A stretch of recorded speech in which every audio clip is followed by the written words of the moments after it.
started the stream and I look over to the side and it's just a green screen for a second. Nice. Maybe we'll have like wacky pictures and stuff going on in the background. Yeah, we should. Hmm.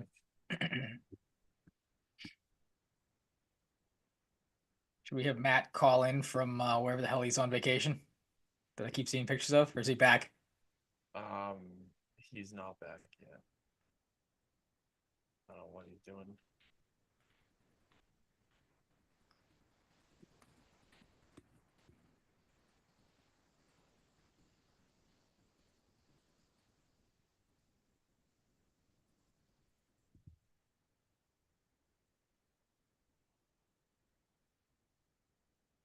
Hello, everyone, and welcome back to episode 221 of Salvaggio and Cratty here for you again on a Wednesday, but the first Wednesday of 2025, the first day of 2025 is January 1st, 7 p.m., first episode of 2025.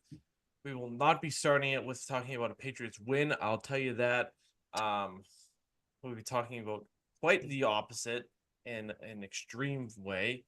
And we'll be talking some Bruins and some Red Sox and some MLB. So let's just get right to it because I wish it got off to a better start with what we have to talk about, but it didn't. Ryan, my New Year's was nice. How was yours? And how are you doing? It was good, low key. We really don't ever do a whole lot for New Year's. Kind of just stay in, like I said, keep it low key. So that was good. Did you really expect to start this year off by talking about a Patriots win? Were you that optimistic? No, it's just part of the intro. Okay, all I'm right, just setting fair up enough. I see where you're coming the from. despair we have to talk about. Yeah, I mean, it was bad. I have a thought on the Patriots loss. I think it's, I'm sure you do as well. I feel like this might be the worst loss of the season. Now, that may not be the craziest thing to say, but I think a little deeper than that. We obviously, of course, will start with studs and does, but because I teased that little takeaway that I had from the game, I want to start with that. Because a lot went wrong in this game, and there was a lot on display, and I think that this loss to the Chargers kind of gave you a glimpse of, like, and I think they maybe even said this on the broadcast or talked about it, but the Chargers are, I feel like, the team the Patriots should have been this season if they did things right. And what I mean by that is you kind of saw a little bit of everything on display in this game of what you could have had. We've talked about it all season. Of course, we'll touch on the Gerard Mayo stuff that happened during the game, give some thoughts on him as, you know, if we still think he is safe or what the deal might be with the coaching staff moving forward. But sticking with him, you saw in this game, we talked about it last year a lot with just how dumb of an organization the Chargers were with Brandon Staley at the helm.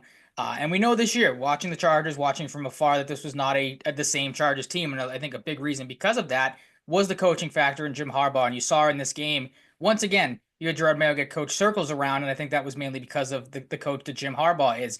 So, Patriots, we talked about this before. If you waited, maybe you could have had Jim Harbaugh, but instead you had Robert Kraft make the decision a couple years ago that Gerard Mayo's the guy I want to go with, and I'm not jumping off of that. I'm sticking with it. And now you're, not reaping the benefits of that decision. And then the other thing, obviously, it was talked about a bunch on the broadcast. It's been talked about since the Ladd McConkey factor. Patriots, if you just stayed where you were, you just made that pick, you would have a receiver that's actually doing stuff and playing pretty well this season. Instead, you trade back, get two receivers that have done absolutely nothing. Both, I don't think, played until like the fourth quarter of this game against the Chargers. And they both had a target and did not get a catch. Didn't catch the ball, surprising enough. I think maybe Jalen Polk had another one go through his hands or bounce off his hands, but consistent with his stat lines at least. That's true. If you're gonna be anything, be consistent. And like my biggest takeaway of the game for him, Ryan, is that big pat on the head he had that I told you about. You did. You texted me that. Very funny. That's big. You gotta fill out the stat sheet somehow when you're not catching the ball or doing anything of use. You think that goes into the advanced stats? Like we always make fun of it for baseball. You think they have helmets padded, asses smacked, like those things in the advanced stats? That's the next big advanced stat. In the water handed out, or cups of water handed out. But yeah, I mean that was just the aggravating thing because again, like if you look at it, obviously the Chargers have a little bit more talent than the Patriots do. That's obvious to say.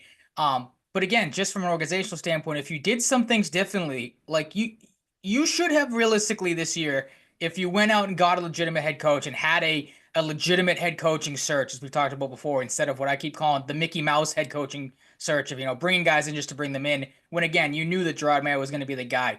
If you, didn't try to get too cute at the draft, I know they needed to fill a lot of holes, but like we goofed on the Bills for trading back and giving the Chiefs Xavier Worthy. The Patriots handed obviously the Chargers an all-pro caliber wide receiver and Lab McConkey, who was excellent in this game. So like that was the frustrating thing for me too, to obviously go along with the 40-7 thumping, is that you shouldn't have been this far off compared to this Chargers team. Like you should be on the level the Chargers are at. A team that's sniffing the playoffs. They're not, world beaters by any means. They're a good team. I think Justin Herbert and Drake May have very similar skill sets. I don't think, obviously Herbert's been in the league longer. He's a very good quarterback, but I really don't think there's that big of a talent gap between the two guys. They both, play the position very similarly. And both, can make big throws and can run the ball, obviously. But yeah, that was the frustrating thing for me, is kind of taking a step back after this game and really digesting it, being like, man, you should be on the level the Chargers are at least, and you're still so far away from that, let alone, far away from the best teams in the AFC. So that was a big frustrating thing for me. I feel like you probably feel the same way. I don't know if you had any thoughts. Like I said, we'll jump around here. We'll delay the studs and duds for a little bit just to kind of get your thoughts on the game, because we've been away for a while. Yeah, I like the I like the comparison you made. And you hope for the Patriots' sake they could become something like the Chargers, maybe next year, given how the Chargers are doing. But I'm not in a position right now where I think they're going to move on from Mayo, unfortunately. So, um, yeah, like it sucks that I remember one of the first texts I sent to anyone after the trade with Polk and McConkey was like, all right, let's see how this goes. Like this one, I didn't say it could age poorly, but I'm like, okay. In the back of my mind, I'm like, yeah. What if, it seems pretty like feasible that this could happen. Yeah, and unfortunately for the Patriots' sake, I just don't think there's a Jim Harbaugh waiting for them. I think Mike Vrabel is I was gonna great, say Vrabel um, potentially, but like I don't know. I don't think he's like a de facto, like he fixes up the defense like marvelously and like runs the same type of turnaround that Jim Harbaugh does. I think even with their defense being bad last year, they had more pieces than the Patriots did. Obviously, in this case, Herbert's more established at this point than Drake May is. That's an obvious one, but there are some similarities. But it's kind of interesting to see that become like a discussion topic, because one of the big things for the Patriots in the offseason was like, okay, you want to model the Texans. Like you get CJ Stroud, you get your guy, you build the defense, you draft well, you have a good coach. And I mean, the Texans could be better this year, but they're still a good team. They're still like a serviceable football team that could win a playoff game. I don't know, but yeah, it's interesting and it's disappointing that we're at that point where we're talking about something like this. But this start to the rebuild, or if you want to call it the start to the rebuild, it's kind of been a weird rebuild for a while now. The real start to the rebuild on the Drake May era has gone off to a pretty bad start. Of course, we had the week 1 win, but not much good since then. Really not. Not really. And getting worse as the weeks go on. Like you're it's just getting kind of worse as hoping the for the end at this point. go on. Like it's bad when you get to a point where you're just kind of laughing at the game, what's happening, and the guy you handed to the Chargers is putting together a performance that could have ended with 3 touchdowns, honestly. And yeah, it doesn't look good. It's fixable. Unfortunately, I think we're both in a similar camp where we don't think they're moving on from the coach. So maybe we see some of the same in a lot of ways next year. Maybe some mild improvement. Maybe not. I don't know how we can get much worse, but it could. I mean, you have a coach that doesn't know how to talk to the media, lies to the media right before the game, and just really doesn't have it together. And you got players lashing out. That's not what you want, but you kind of wondered if that was gonna happen. You If could you're feel paying that attention, coming, yeah. and it's a fucking disaster. So yeah, your quarterback gets hurt in this game. He comes back. He's one of your only good players, and your number 1 corner gets concussed. So pile on the shit. Well, it's a repeat of last year in that case, because I said it to my dad watching the game. Like, could you imagine? Obviously, you had the game last year where you lose both Gonzalez and Matt Judon. Those were your 2 best players last year. Very easily could have had the same thing happen this year with you lose Gonzalez, and then, like you said, Drake May does come back. But as we now found out today, is apparently limited at practice with a hand injury. So maybe, I don't know if prayers will be answered, but I think there's a lot of people that are talking about maybe just the benefit of sitting Drake May this final game, because really, what is there to do to put him out there and potentially get him killed again? So maybe the Patriots will have something to think about there. But yeah, I Yeah, mean, they have an go ahead. interesting spot there. Just real quick, like you want to preserve the quarterback, but if Drake May wants to play, like he's your guy of the future. You can't just be like, no, you know what? Like, he's obviously gonna want to play no matter what if Hmm. he can, but like, you can't go to your rookie quarterback like, we're gonna, keep you on the sidelines. That would just, that could mess with his head. That might not be his favorite decision. Well, if you're Um, Gerard Mayo, you probably could do that, and then 5 minutes before the game starts, be like, actually, no, you are gonna yeah, play today. We're gonna start great you. point. Yeah. Yes, that's how it works. Yep. Just lied that Yep. Antonio Gibson was the starter. Just keep everybody Um, on their toes. No, then no one will have to, question. Well, people will question you, but you won't have to really answer to anything. So, like he is a he is a baffling way of doing things that is unfortunate to watch unfold. Um, well, that's we the did thing we is, did see Antonio Gibson do more, but like mhm, Ramondre Stevenson got the ball early, so like yeah, that's kind of crazy when you're saying Antonio Gibson's gonna start. right. Like that kind of throws a wrench in things. Technically, you could call him the starter, given how the game went and the stats went, Hmm. but he gets the first carry of the two of them. Like Yeah, not good.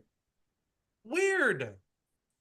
Yeah, I mean, Good one, it's not a Mayo. great situation, and obviously it hasn't been a great situation for a while. That's why, like, part of me believes that Mayo's going to be back for next year, but part of me also thinks that, like, I don't know how, like, with all the stuff you mentioned, I don't even know if it's lying. I just don't think I think it's more if he just doesn't know what to say or just when to shut Yeah. up. So, like, I He's get where you're just coming from not with lying. I'm sure smart. there's people that agree with you, but like, I don't know. We talked about this before, where it's like, yeah, you're gonna have these bumps and bruises with a first year head coach, but as long as things maybe show some minimal improvement, or you get a couple things where you're like, okay, that was a decent play there, or a decent structure. The team was ready to go. Nothing is going right for Gerard Mayo at this point. There isn't any improvement, so that's why, like you said, I kind of want to lean towards you are where you think he's going to be back for a second year. But if there's no improvement, and like you said, you have, and we'll get to the comments from players after the game, um, specifically one guy on the defensive side of the ball, in a little bit. But you have stuff like this, you can see the cracks forming, and none of it's getting better, and there's no improvement. Like, I don't know if you're Robert Kraft, how you, especially if Vrabel's going to become available again. Not that they would ever bring in Pete Carroll, but he's apparently going to want to get back into coaching. So if you're going to get some of these big names that start to pop up again, it, if you're Kraft, I don't know how you can sit there in the second straight off season and have some of these names on the board and say, we're fine with the guy we have that didn't show any Great improvement. point. We'll hope he'll make an improvement in the second year. Um, I just don't know if that's beneficial to the team at this point. Yeah, it's going to be a tough band-aid to rip off if you are going to move on from Gerard Mayo. But again, like, if things get ugly in Buffalo, maybe the one saving grace will be that the Bills by probably the second quarter will be sitting all their starters, and maybe this will be a close game in the end. But if things get out of hand in this one, I think you almost, excuse me, have to, clear house at the end of things. And we're jumping obviously the gun here, huge bouncing around here. Haven't done studs and duds yet, of course. But yeah, I Yeah, mean, studs and duds are, it's it's a pretty little obvious. interesting. Yeah, if you watch Little the game, interesting this it was a week. struggle to find the studs. It really was. Duds, you could have put a bevy of names on the list, and we're going to here.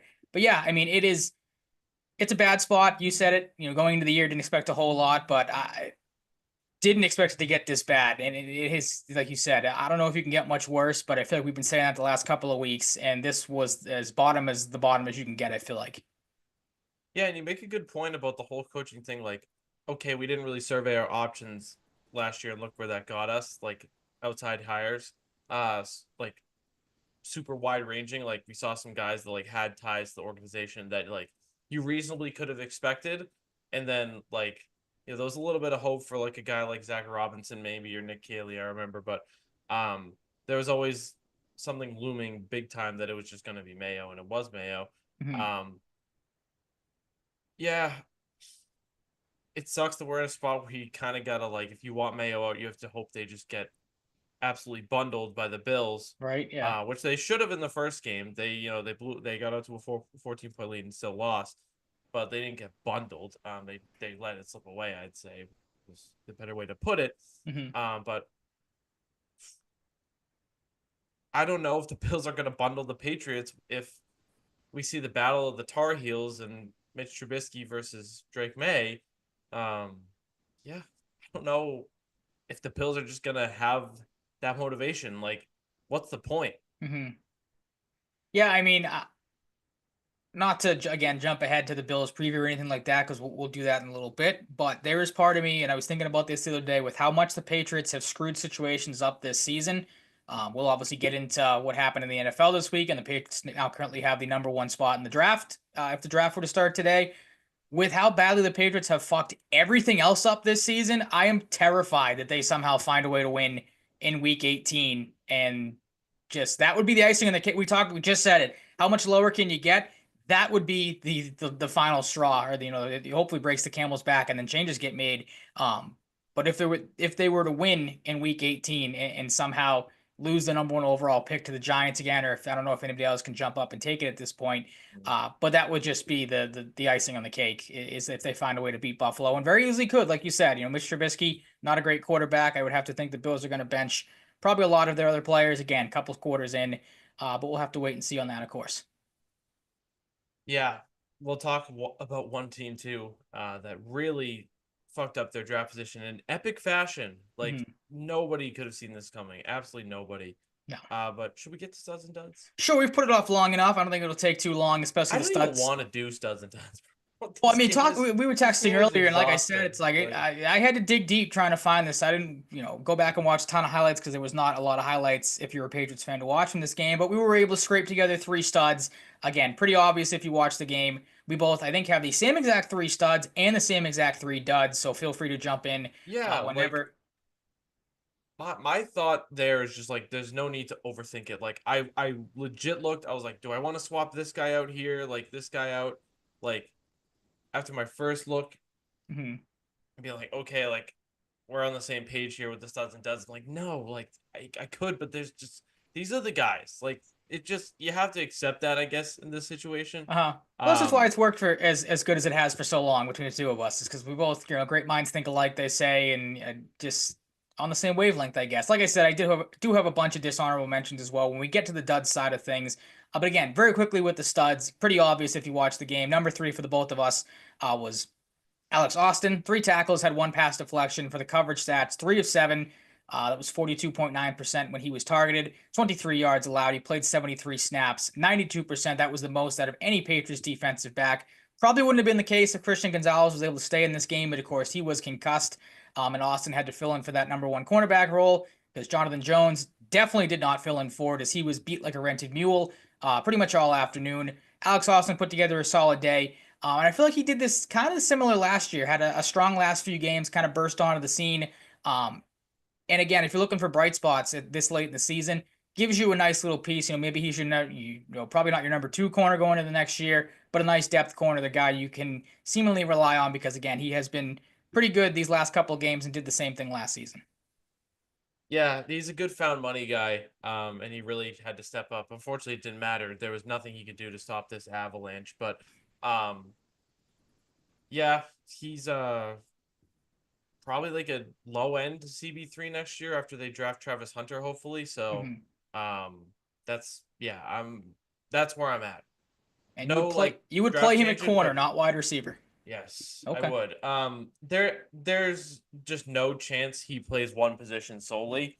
So I think you're gonna get some snaps with him at receiver, but I think his better position is corner and his primary position will be corner. That's not to say he's not a great receiver. He's an unbelievable receiver with unbelievable athleticism and catch jump ball ability. It makes like these really tough highlight reel catches. He's a superstar. He's Mhm. undoubtedly the best player in the nation.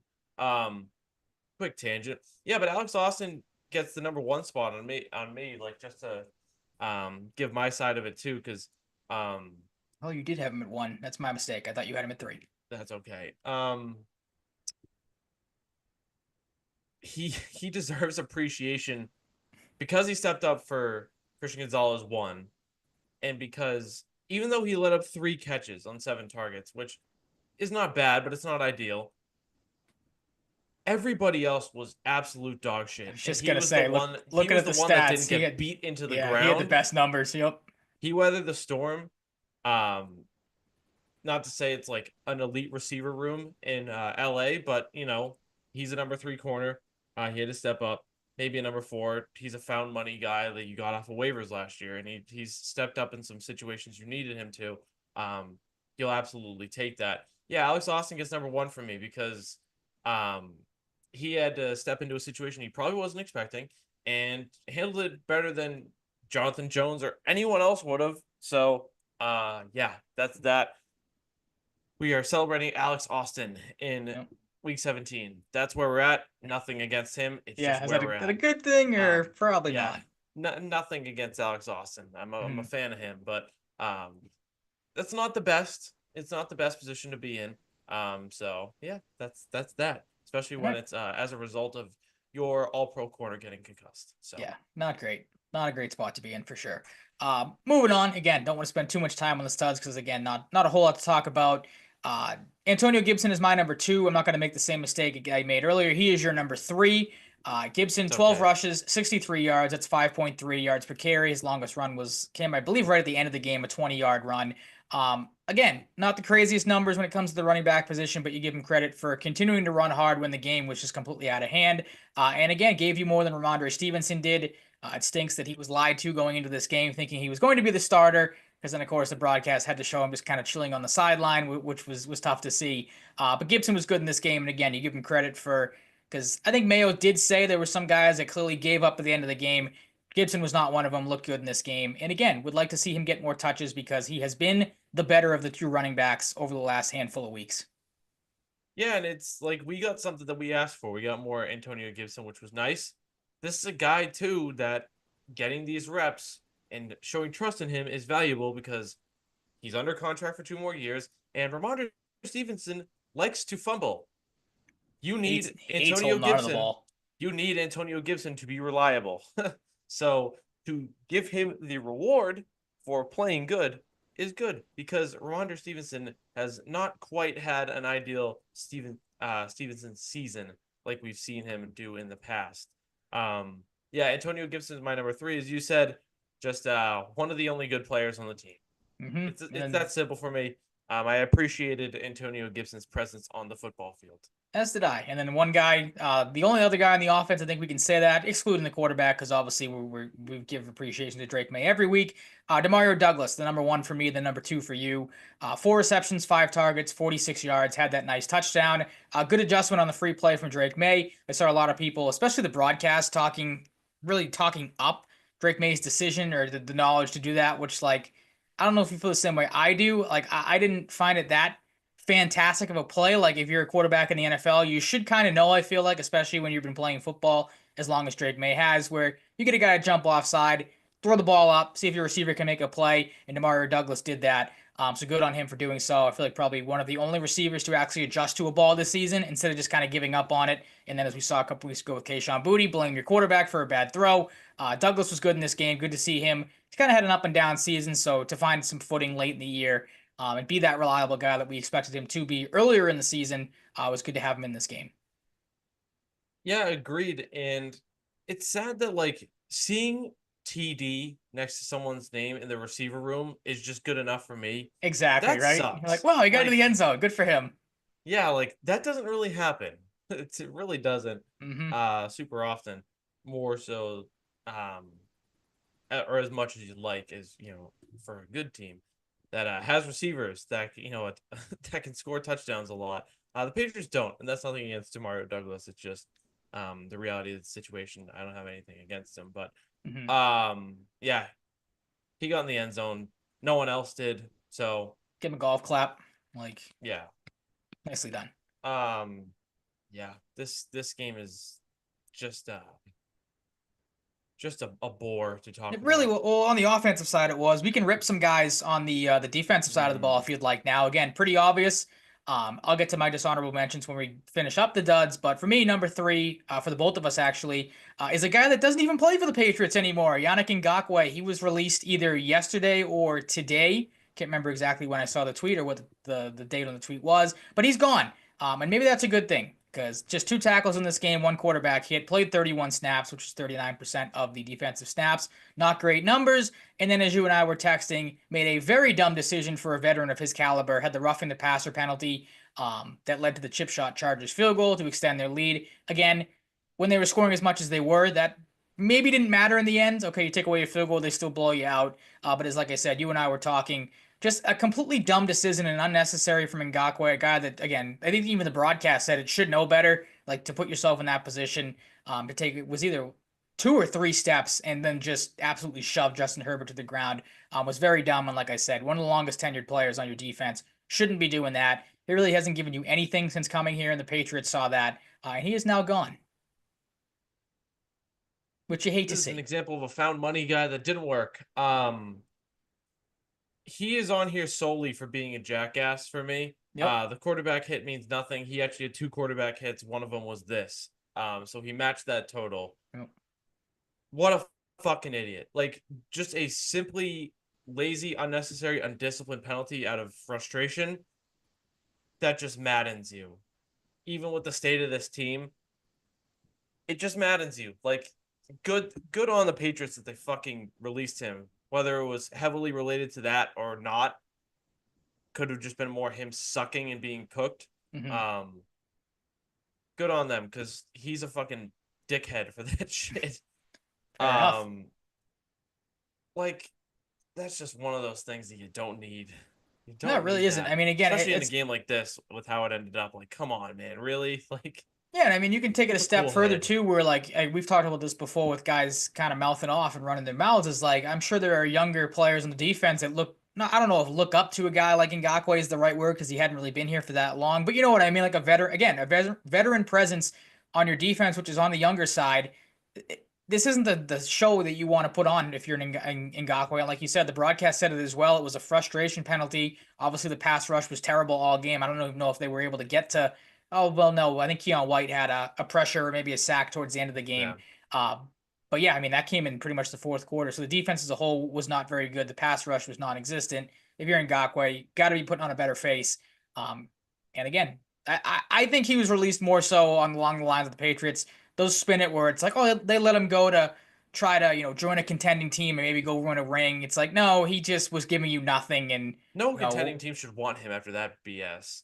yeah, I mean, if you saw Um, that, you're like, that's one thing you do it for the Patriots where it means nothing, but like you do that for us, you're gonna put us in a bad spot in a game we might actually have a chance to yeah. win. So Like, to get released from the Patriots pass rusher group is pretty rough. pretty low. Yeah, that's a good point. Not good. It's like And KJ Osborne getting they released from the receiver room. Like, what does that and they say about freaking KJ traded one Osborne? too. Like, that's They true. Yeah. traded Josh Uche. Yeah. That was doing a guy more of a favor, though. We both said that when it Yeah. happened because you trade him to the Chiefs. It's like that's obvious. You want to be nice to Yeah, the guy. unfortunately, Josh Uche, I think, has been scratched like at least 3 weeks in a row. But who knows what he'll do? It's Mm-hmm. that's in the past now. Fuck, like, oh god, this game is, it's like physically tiring me to talk about. I like, It's physically tiring to God. watch, so it was bad. We'll Um, move. We'll quickly move on then. oh, Number two, no, I consensus. like, holy shit, man. It's just bringing back watching this game into my mind. Like, I Blows your kind of mind put it how out of my bad it mind. was. Like it really was. We'll stick with the I mean, bad. Jonathan Jones, number two, very easily could have put him at number one, because of these gaudy coverage stats. 8 for 11, 72.7% completion when he was targeted, 91 yards allowed, had just 1 touchdown, and that is the reason why he is the number two instead of the number one. Because there was a worse defensive player out there. Again, if you watch the game and have followed us the last couple weeks, you probably know who that is coming up in a second. To stick with Jones, 11.4 yards per catch, and 8.3 yards per target, a 127.5 rating. Usually you like high ratings for a quarterback. You don't like them when it comes to your corners. Lad McConkey torched him all game. He looked washed. He looked slow. It has not been a good stretch for Jonathan Jones, and he may be approaching if he hasn't already gone over the hill, which is tough to see. Ryan, I will not sugarcoat it. There is no one more washed, more cooked on this team than Jonathan Jones. You said It this is on Saturday, texting me during the game, and I This is 100% agree with you. this is the worst game of the season for him. Maybe the worst game of his career. I think you could argue that, yeah. That route, that deep route, Oh, he just gets blown by. Like he's not like yeah, that looked like a route where like you and I would have been tasked to try to cover just any professional wide receiver, let alone Lad McConkey. Like he blew by him like he wasn't even there. I would say it was shocking if it wasn't Jonathan Jones. It wasn't a complex route at all. He didn't really put a move on him. Like he kind of He just did like starter nothing. stepped him He at the really line and did then nothing. just went. Like Like it was just there's not even a proper adjective for it. Um, yeah, Jonathan Jones, you let him go. He is gone after this year. mhm.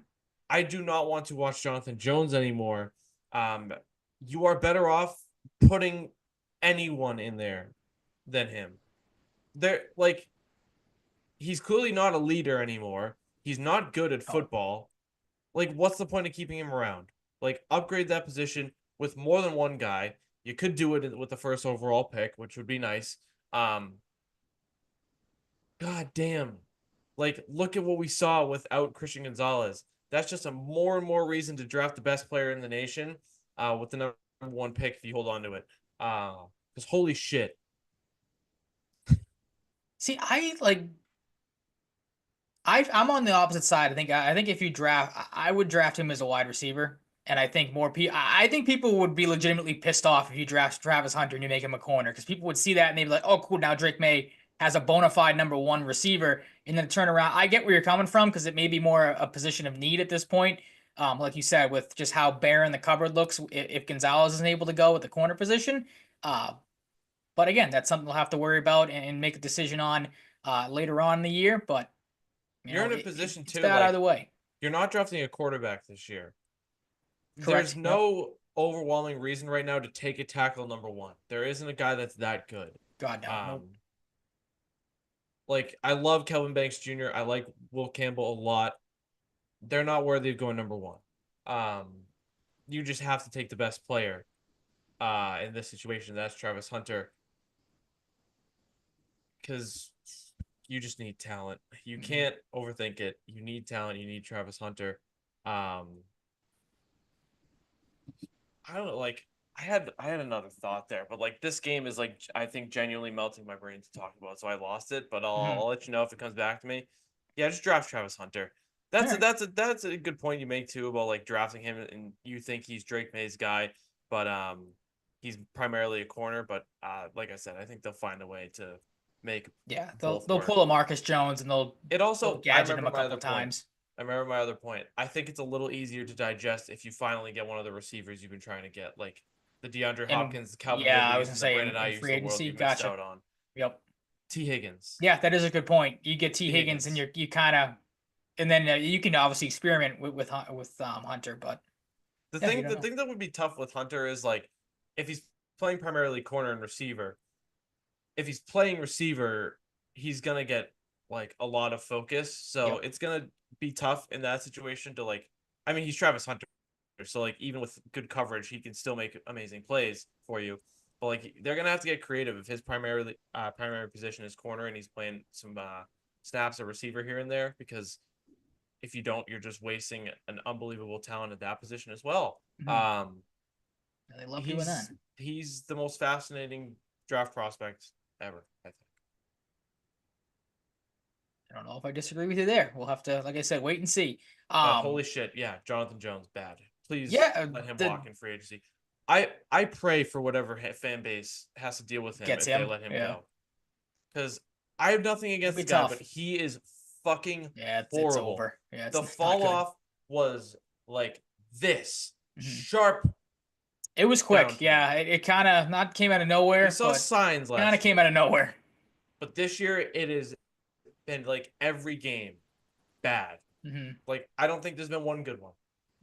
No, not that I can think of. Like I can't think of a big Jonathan Jones play that comes to mind. I also can't think of a big Kyle Duggar play who's getting worse and worse as the weeks go on. He is the number one, Segue. because Jonathan Jones at least had some stops in the coverage game, or maybe had some incompletions when he was targeted. And like I said, only gave up the one touchdown. Kyle Duggar, he gave up two on just three attempts his way, 3 for 3, 100%, 43 yards allowed, two touchdowns. He was in on one of the McConkey long balls.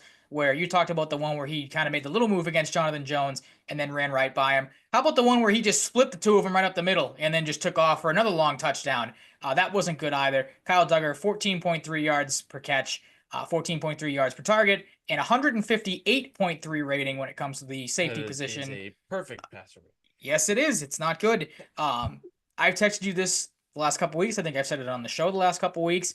He is literally useless in the passing game. Like, you put him out here at this point to only stop the run because that is the only thing he is good at. He can't cover tight ends anymore. He can't cover receivers anymore. It's bad. And just, again, maybe you want to give him the benefit of the doubt because he has been banged up this season. I've heard people make that argument, but I don't know how many more times you can ride that because it's not getting any better. Usually when guys come back, there's a little bit of an improvement. Exactly. There's been, you would see improvements as he gets healthier, but you haven't seen any improvements from Duggar. It's gotten worse, and you can't use him at this point. Just add another position group where you need help. Because just keep checking off the boxes. Even with this team being bad, the safety room coming into the year was one of the bright spots. Like, pretty decent group. Jabril Peppers has his own snafu. He's not problems. Playing again. Yep. Due to whatever's going on with him. Kyle Duggar can't cover anyone. Jalen Hawkins doesn't do much. I wouldn't say he's like bad, but he just doesn't do much. It's not, kind of non-existent. Marte Mapu is developing and is technically a linebacker at times. True. Yeah, they just have to find a way. Unfortunately, like, they just don't have the bodies to. This is like a next season problem to scheme him out of the pass game entirely, and that just kind of like devalues his effectiveness. Oh, absolutely. You have to keep him out there at some point, or else like you have a safety making over $40 million just to stop the run. Like, you can't do that. No. But oh boy. Once again, that goes back to he needs a lot of coaching and a lot of time in the film room in pass coverage. Yeah, he does. Holy fuck, man. He can't stop anyone. Oh, the money comment again goes back to the decision making. Like, that's a guy where you can't watch video if you're Elliot Wolf or whoever, said to bring Kyle Duggar back. You can't sit there and go, he's kind of only usable in one aspect of the game. So, like, you want to allocate that much money to a guy that's only good in the run game? I don't know. Maybe that's a decision and a contract I have to look at. But like Gerard Mayo, he's probably not going anywhere. Some other, like I said, had a bunch of dishonorable mentions. These guys very easily could have found their way to the duds list as well. Ramondre Stevenson, 2 rushes on the day, 1 yard, had no catches on 1 target. Keon White did a lot of talking before the game. He backed that up by having 2 tackles, 1 quarterback hit, had a pressure, 40 snaps played. That was over 50% of the snaps. And also had another horse collar tackle penalty. We said you said it, Ramondre Stevenson loves to not hold on to the football anymore. Keon White loves tackling guys by their horse collar, or by the top of their jersey, by the horse collar. Not a good game from him. And again, you would have liked him to maybe back up some of the comments he made, but was pretty non-existent for most of the game. You mentioned the 2 wide receivers, Jalen Polk and Javon Baker. Polk played 12 snaps, Baker played 11. I don't think either one got into the game until the 4th quarter. Both, as you said, had 1 target with no catches. Again, meanwhile, Ladd McConkey went 8 for 94 and 2 touchdowns. He also had 10 targets. Layden Robinson and Vadarian Lowe were both terrible once again. Robinson led the team in pressures. This was according to Greg Bedard on Felger and Mazzi of the day. I heard him say that. Vadarian Lowe had an illegal use of hands penalty. Both looked lost at times in the offensive line, trying to cover Joey Bosa and Khalil Mack. And then Hunter Henry had a rough day. 0 catches on 2 targets, 30 snaps played, had an offensive holding penalty that negated really the only thing Stevenson did all game, had the 9-yard catch and run. So not a good game. Got in a little verbal jousting with Kendrick Bourne that was one-sided. Kendrick Bourne lined up wrong. Oh, and, that's right. Yeah, that's right. Yeah, yep. That whole thing. Yeah, that wasn't good either. So a lot of duds in this game. Again, very tough to find studs in the game. You lose by 33 points. And again, that touchdown, I don't want to say it was fluky, but you maybe gifted that one by the Chargers, or you definitely were gifted that one by the Chargers when they, had the offsides and you get the free play. So not great in this game. Yeah, that's crazy to think they could have just been shut out or only scored a field goal. Yeah, very easily could have, but not great. There was, again, some stuff that happened after this game or throughout the game. Wanted to get your thoughts on the whole fire Gerard Mayo, because there have been some pretty vocal players. Gerard Mayo had his own comments about this. He was asked in the post game. He said, look, you hear those things, but at the same time, the fans, they pay to sit in those seats, and we've got to play better. If we play better, we don't have to hear that stuff. Devon Godshaw had this. He said, quote, the fire Mayo chants are ridiculous. could have been better class from the fans with the booing and stuff like that. It is embarrassing. I get that. But you're playing for pride at the end of the day. And then Dietrich Wise had this comment. He said, quote, with all respect to Patriot Nation, they're a little spoiled. We don't appreciate the boos. We don't appreciate the outburst against Mayo. If you're a fan, be a fan with us through thick and thin. I wanted to, obviously, I'll ask your thoughts, but really quick, just on that comment alone, it doesn't matter if it's Wise or Godshaw or anybody that we support as Patriots fans. That comment in general always kind of annoys me. Like, fans are allowed to boo. Like, I know this isn't a, people have said this before, like, you don't have to boo people or go to a game and, heckle people. Yeah, you don't have to, like, swear at people and stuff like that, but the fans that are booing to me are the ones that are invested the most because they're the ones that are pissed off with the product and want to see you play better. Those are the diehard fans. So whenever it's an athlete being like, "Oh, you guys shouldn't be booing us," that's not, that's not nice, basically. Like, I get it's a tough spot to be in right now. You're not playing well, but like that comes with the territory, man. Like, it's what you signed up for. Again, you didn't sign up to be sworn at and have anything said derogatory towards you. But like, booing is, again, it's part of the game. I'm on the side of it where, like, if you go to a sporting event, you can boo if you're not being an asshole about it. Yeah, I like players are gonna say stuff like this in this situation. It just is what it is. Hmm. I'm not against the booing either. Okay. Um, they're paying to watch you play. You're not playing good. Um, you That's got why I embarrassed. like Mayo's comment about it. Like, he understands it, obviously. Obviously, I Yeah, have to assume he doesn't want to hear a chance about himself getting fired. But like, out of the few things he's done right at the podium this year, that was it. To be like, yeah, I get where they're coming from. And again, if we were played better, we wouldn't be in this spot. But it's kind of the hand we're dealt with right now. yeah. Like also like who really like? I'm Who not gonna say cares? who You really can say it. cares, Yeah, go ahead. but like they're just fucking. They're a lot of them are just fucking stupid assholes in the stands. Like Hmm. you're the professional football player. You have the ability to change how the team plays a little bit. Be a leader, fill out the stat sheet a little more, and don't be like, oh, it's unacceptable. No, no booing. Like, shut up. Yeah. Oh, like I don't I understand the response and I get why it happened, but I don't like it. Um Fans are gonna boo if you give them a reason to boo. And Yeah. I think booing is lame. I do. Mhm. But I get why people do it, and I'm not gonna be like, no, you can't boo. Guys, shut up. That's mean. Don't be mean to the Like, players yeah, that be nice.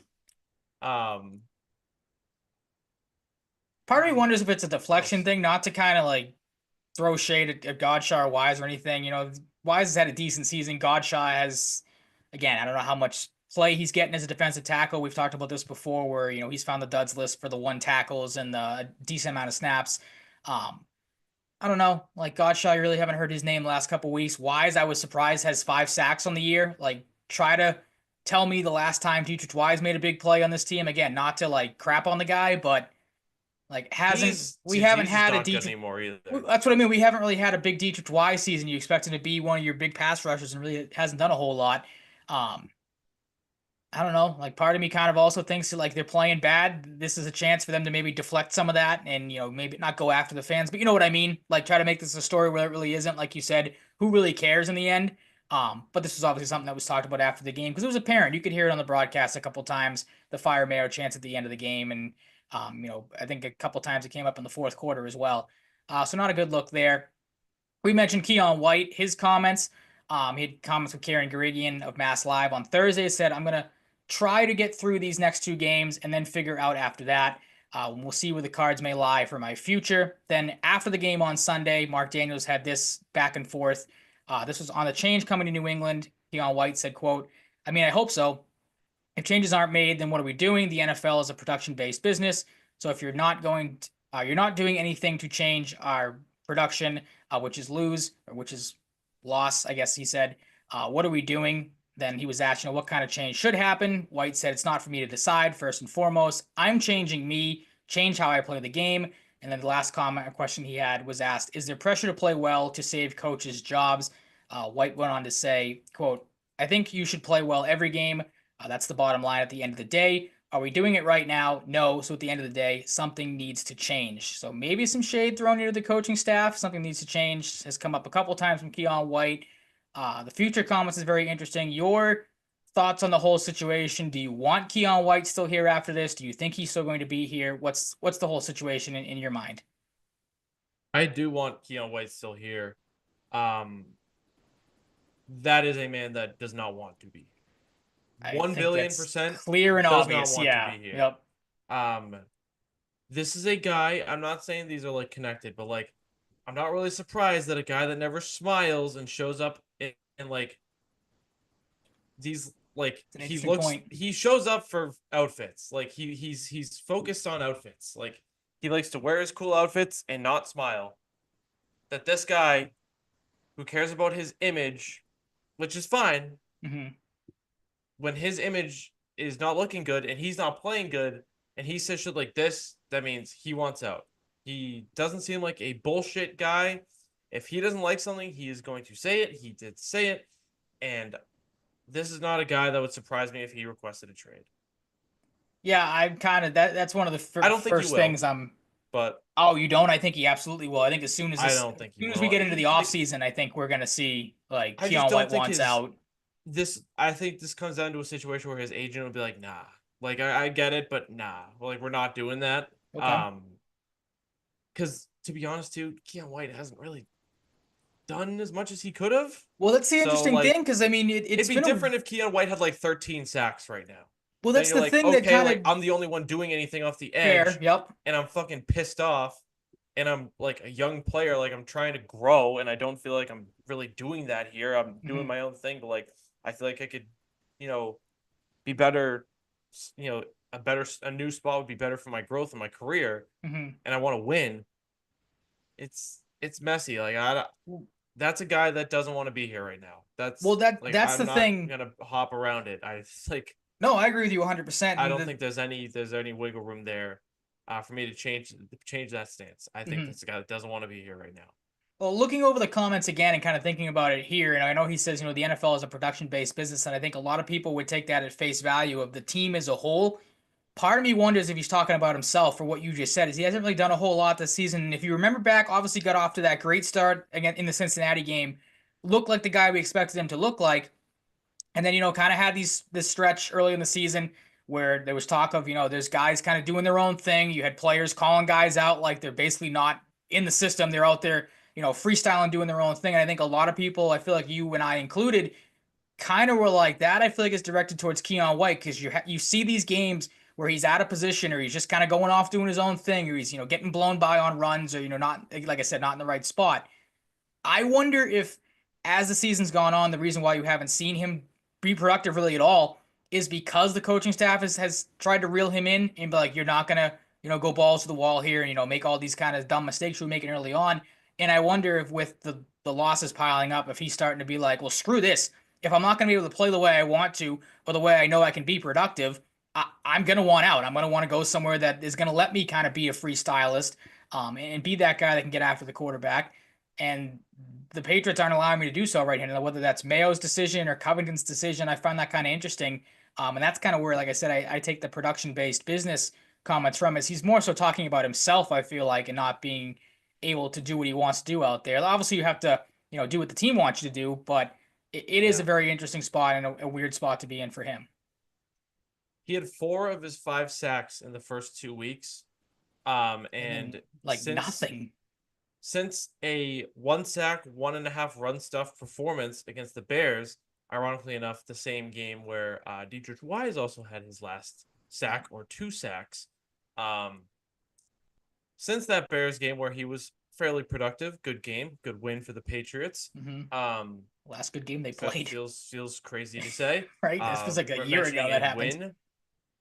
win with the Patriots, but Hmm. um, since that game, Keon White has 1 run stuff and no sacks. Yeah, he's been non-existent. Like I get where he's coming from, where he's pissed off. And again, these comments are very interesting. And like I said, I lean more towards the side of like he is gonna want out. Now maybe you're right. Maybe his agent gets to him and is like, hey, like you're in a good spot here. You're still a young player. You haven't really proven anything, so your value is not going to be all that high to begin with, unless the team really believes in you. But I don't know. Maybe he overrules the agent and is like, I don't care. I want out. I want a new start. And I don't want to say like I don't necessarily blame him for that, but again, like it's like I said, it's a weird spot for him to be in right now. I get where he's coming from to some degree, but also like you've kind of like we talked about with the Brissett situation in his comments a couple weeks ago. Like you take the situation you're in right now. It's not a great situation. You kind of just try to roll with the punches and go from there. Yeah, it's a tough spot. One thing I wanted to highlight too that has not been like a huge issue every game. It's been an issue probably every game, but can we fix the third down defense? They cannot fucking stop a third Oh, it's down bad. That goes into I think consistently preparation at again. all. No, it's been Like bad for even the two one of the months now. games that's crazy too, like the Jaguars game was one of the worst. Yep. You can't stop the Jaguars on third down. You can't stop Tank Bigsby. That was weeks ago. Hmm. And like the Chargers are much better. Like they're harder to stop on third down. I understand, but like there is a fundamental lack of third down defensive structure on this team. And That's it's what very happens when bad. you have no pass rush. Added Like to the list. You have no pass rush. Like, you know, you could have thankfully he's not on the injury report. You could have lost another body going into this last game of the season when Daniel Quale got hurt, but he's not on the injury report. yep. Um Christian Barmore's not playing. Like part of it's injuries and part of it is just bad coaching on that A lot of third it's down bad defense. coaching. Because there is no hope. Like that game early on was established again. I was like, they are not going to stop third downs today. They aren't. They are not skilled at doing so, and that is Nope. frustrating. Yeah, I mean, if you're a team against it, I mean, there's only one team left playing them. But if you're Buffalo, like why not go for it? And the Chargers did it in this game. Why not go for it That's on every go fourth for it all the down? time. Like, Yeah. yeah, you wouldn't be When you say that early on in a football game, that's really bad. absolutely, and When that's you're one of saying the that many to problems. yourself or anyone you're with, like, yeah, that's bad. Like the Patriots are a laughing stock. Mhm. You can bully them. That is playing bully football, and that's what the Bills probably will do. Don't You necessarily know, doubt it.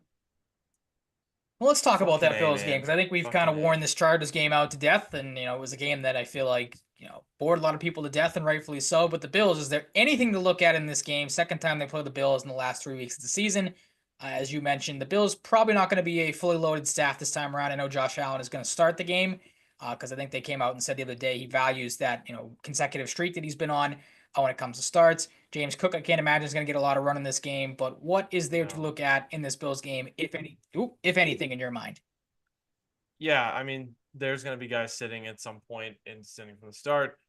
Um, it makes the James Cook thing easier when Ray Davis is pretty productive. Just they can just feed Ray Davis, and They could, yeah. Ray Davis might end up with 100 yards. Honestly, um, that's nice to have that alternative. You know, you don't want to just like trot out like Ty Johnson for 18 carries. That's not what you want. But he's a fine player. He's a fine third string back. Um, lose with some life. Like I want to see some life because the Chargers game was depressing, What would be and life to you? Keep it close like the last game, or just kind I of just want to like see show up? like, show up. mhm. Seriously, like Keon White, like these guys we're talking about, Keon White, Dietrich Wise. Can Devon Godshot do anything? That would be nice. Like I'm not expecting much from the corners. We might not have Christian Gonzalez, but I'm I wouldn't one even thing I play am him in this expecting game. is I wouldn't play him in this game. No No, chance. Um, he's the guy that was already hurt last year too. So like exact. That's why. let's not prolong an injury, Yep. especially a concussion, if we don't have to, because you're not going to win this game. But they want to. You know, we're going to Yep. try. I swear to God, if they win this game and screw, like, it's a different circumstance last year, obviously compared to this year because you have your quarterback as you mentioned, but like if they find a way to win this game and they screw themselves out of the number one overall pick, which I am on board with trading that pick and moving down a couple spots, like we were texting Absolutely, about me this the too. other day. I don't know how many teams are going to be, there'll be a desperate team, but for the sake of the discussion, like I don't know how many teams you're going to kind of coin into or con into, moving down for. Because like I texted you, I'm like, there's going to be teams that want a quarterback and know the Patriots sitting at one probably aren't going to take a quarterback. So why would you even entertain a trade offer then to move up a couple of Mm. picks? Travis Hunter. People aren't talking about that enough. Yeah, that's Some the team might really, really, really want Travis Hunter. Patriots He's should really, that really good. want Travis Hunter. I Like, know. and That's what I'm saying shouldn't move too. off that pick that that's the case, but you know what I mean. Um, Yeah, I don't know. It's a tough spot for the Patriots with you know, not being able to trade down super easily, hopefully, or likely, because it's not a great quarterback class, but Mhm. just don't win. Just don't win. Like there's Yeah. no point. There really isn't. Anything else? Like I'd like to see. Can you get something out of Jalen Polk? Like I don't like him, but like, can we like? Yeah.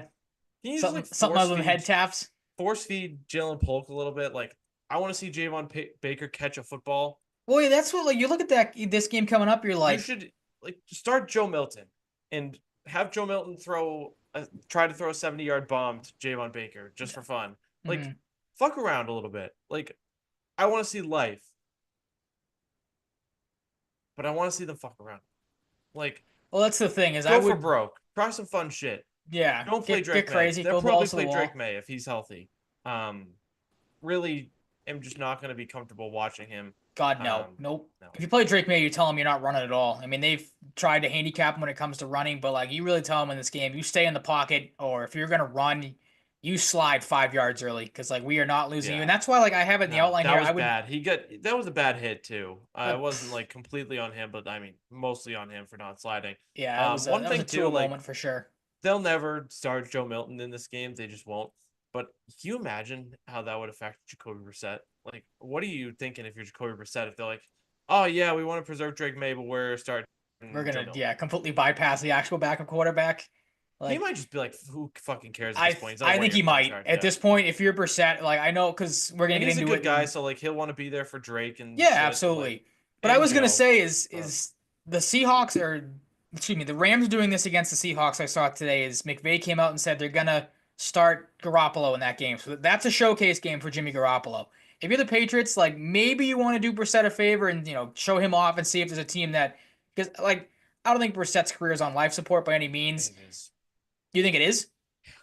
Okay, fair enough. So maybe that's In the terms case of then. as a Maybe starter more so, but like yeah, no but one like should start Jacoby Brissett with any oh other god, yeah, they intention don't than have being the to, backup. obviously. Yeah. But yeah, maybe the Patriots do him a favor.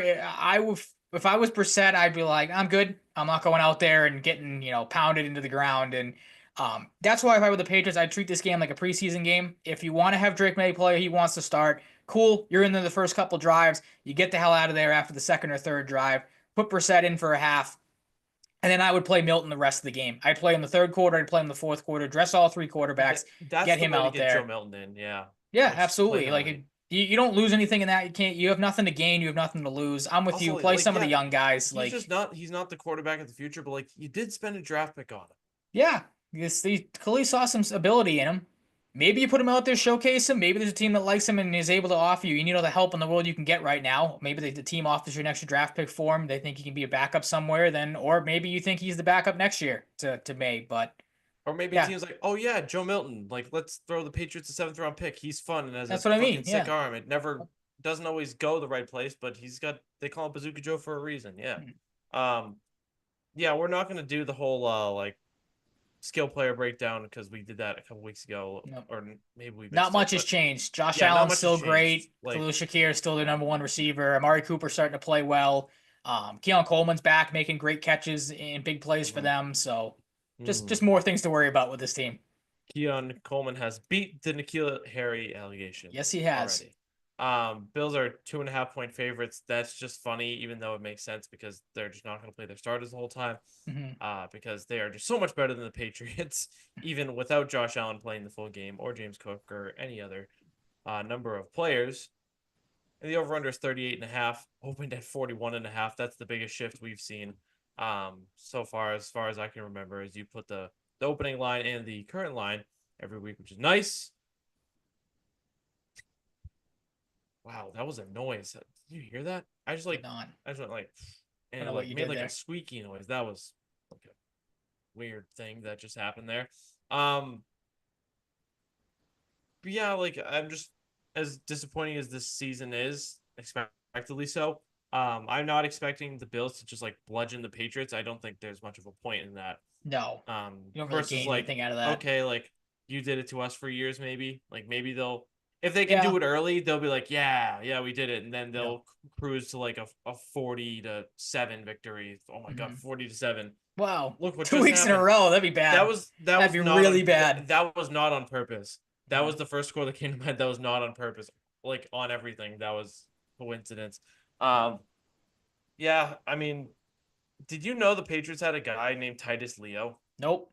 There are a couple names that came up on the injury report and a couple names that I saw on the box score from last week. I'm like, who the hell are these people? Like, no idea who any of these players are. God, it's bad, but it's almost over. That's true. Well, one more week to go, and you can actually watch. Then you can watch real football in the playoffs. Yeah, I mean, if anybody was expecting a huge in-depth preview, I'm sorry, it's just not happening. But No, I mean, we both agree that the Patriots are going to lose, and you should too. So absolutely. Like, there's really no other thing. The only other thing I wanted to add, because again, we talked a lot about Mayo's future, and we both think he's probably back for next year.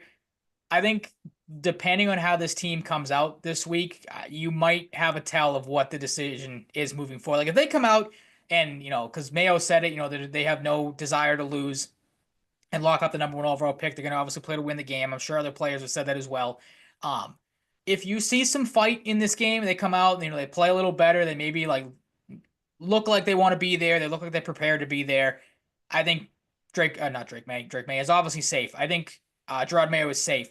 If they come out and they're dead again and they get blown out in the first quarter, or they're getting blown out with Mitch Trubisky in there, then I think Robert Kraft almost has to like you see some revolt. You know what I mean? Like guys just don't want to show up, don't want to play. Maybe Keon White does his own thing again, or just doesn't show up for the game to play. Obviously we'll be there, but you know what I mean. Just does kind of go out and go through the motions.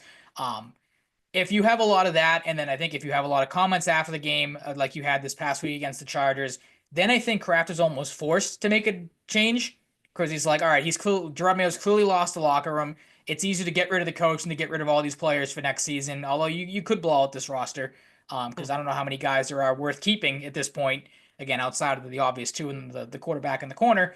Um, so yeah, maybe that's something to keep an eye on. If they come out, they play well, maybe there's some hope for Gerard Mayo moving forward. But if they're just packing it in, they're done, then I think you definitely have to, get rid of the entire coaching staff, start from scratch, and see if you can, have any sort of improvement next season. yeah, I'm 100% with you. And another part of the reason I don't think they will move on from Mayo is I think they want to give him and Alex Van Pelt another chance.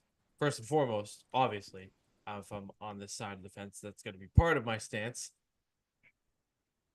I think they want consistency for Drake May, and Yeah, it wouldn't be that's great got to to be kind of give them the that's got Mac to be treatment. part of it. Yeah. Like, okay, Alex Van Pelt has been far from perfect this year, but things have gone well since Drake May has started at times with the play calling. Like Drake's been able to make plays.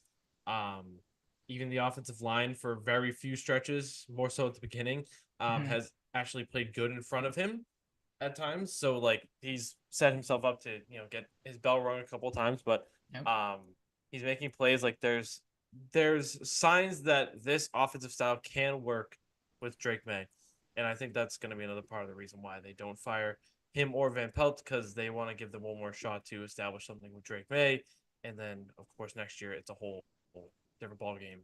Um, the leash will shorten if this continues to suck, but of course we should reiterate.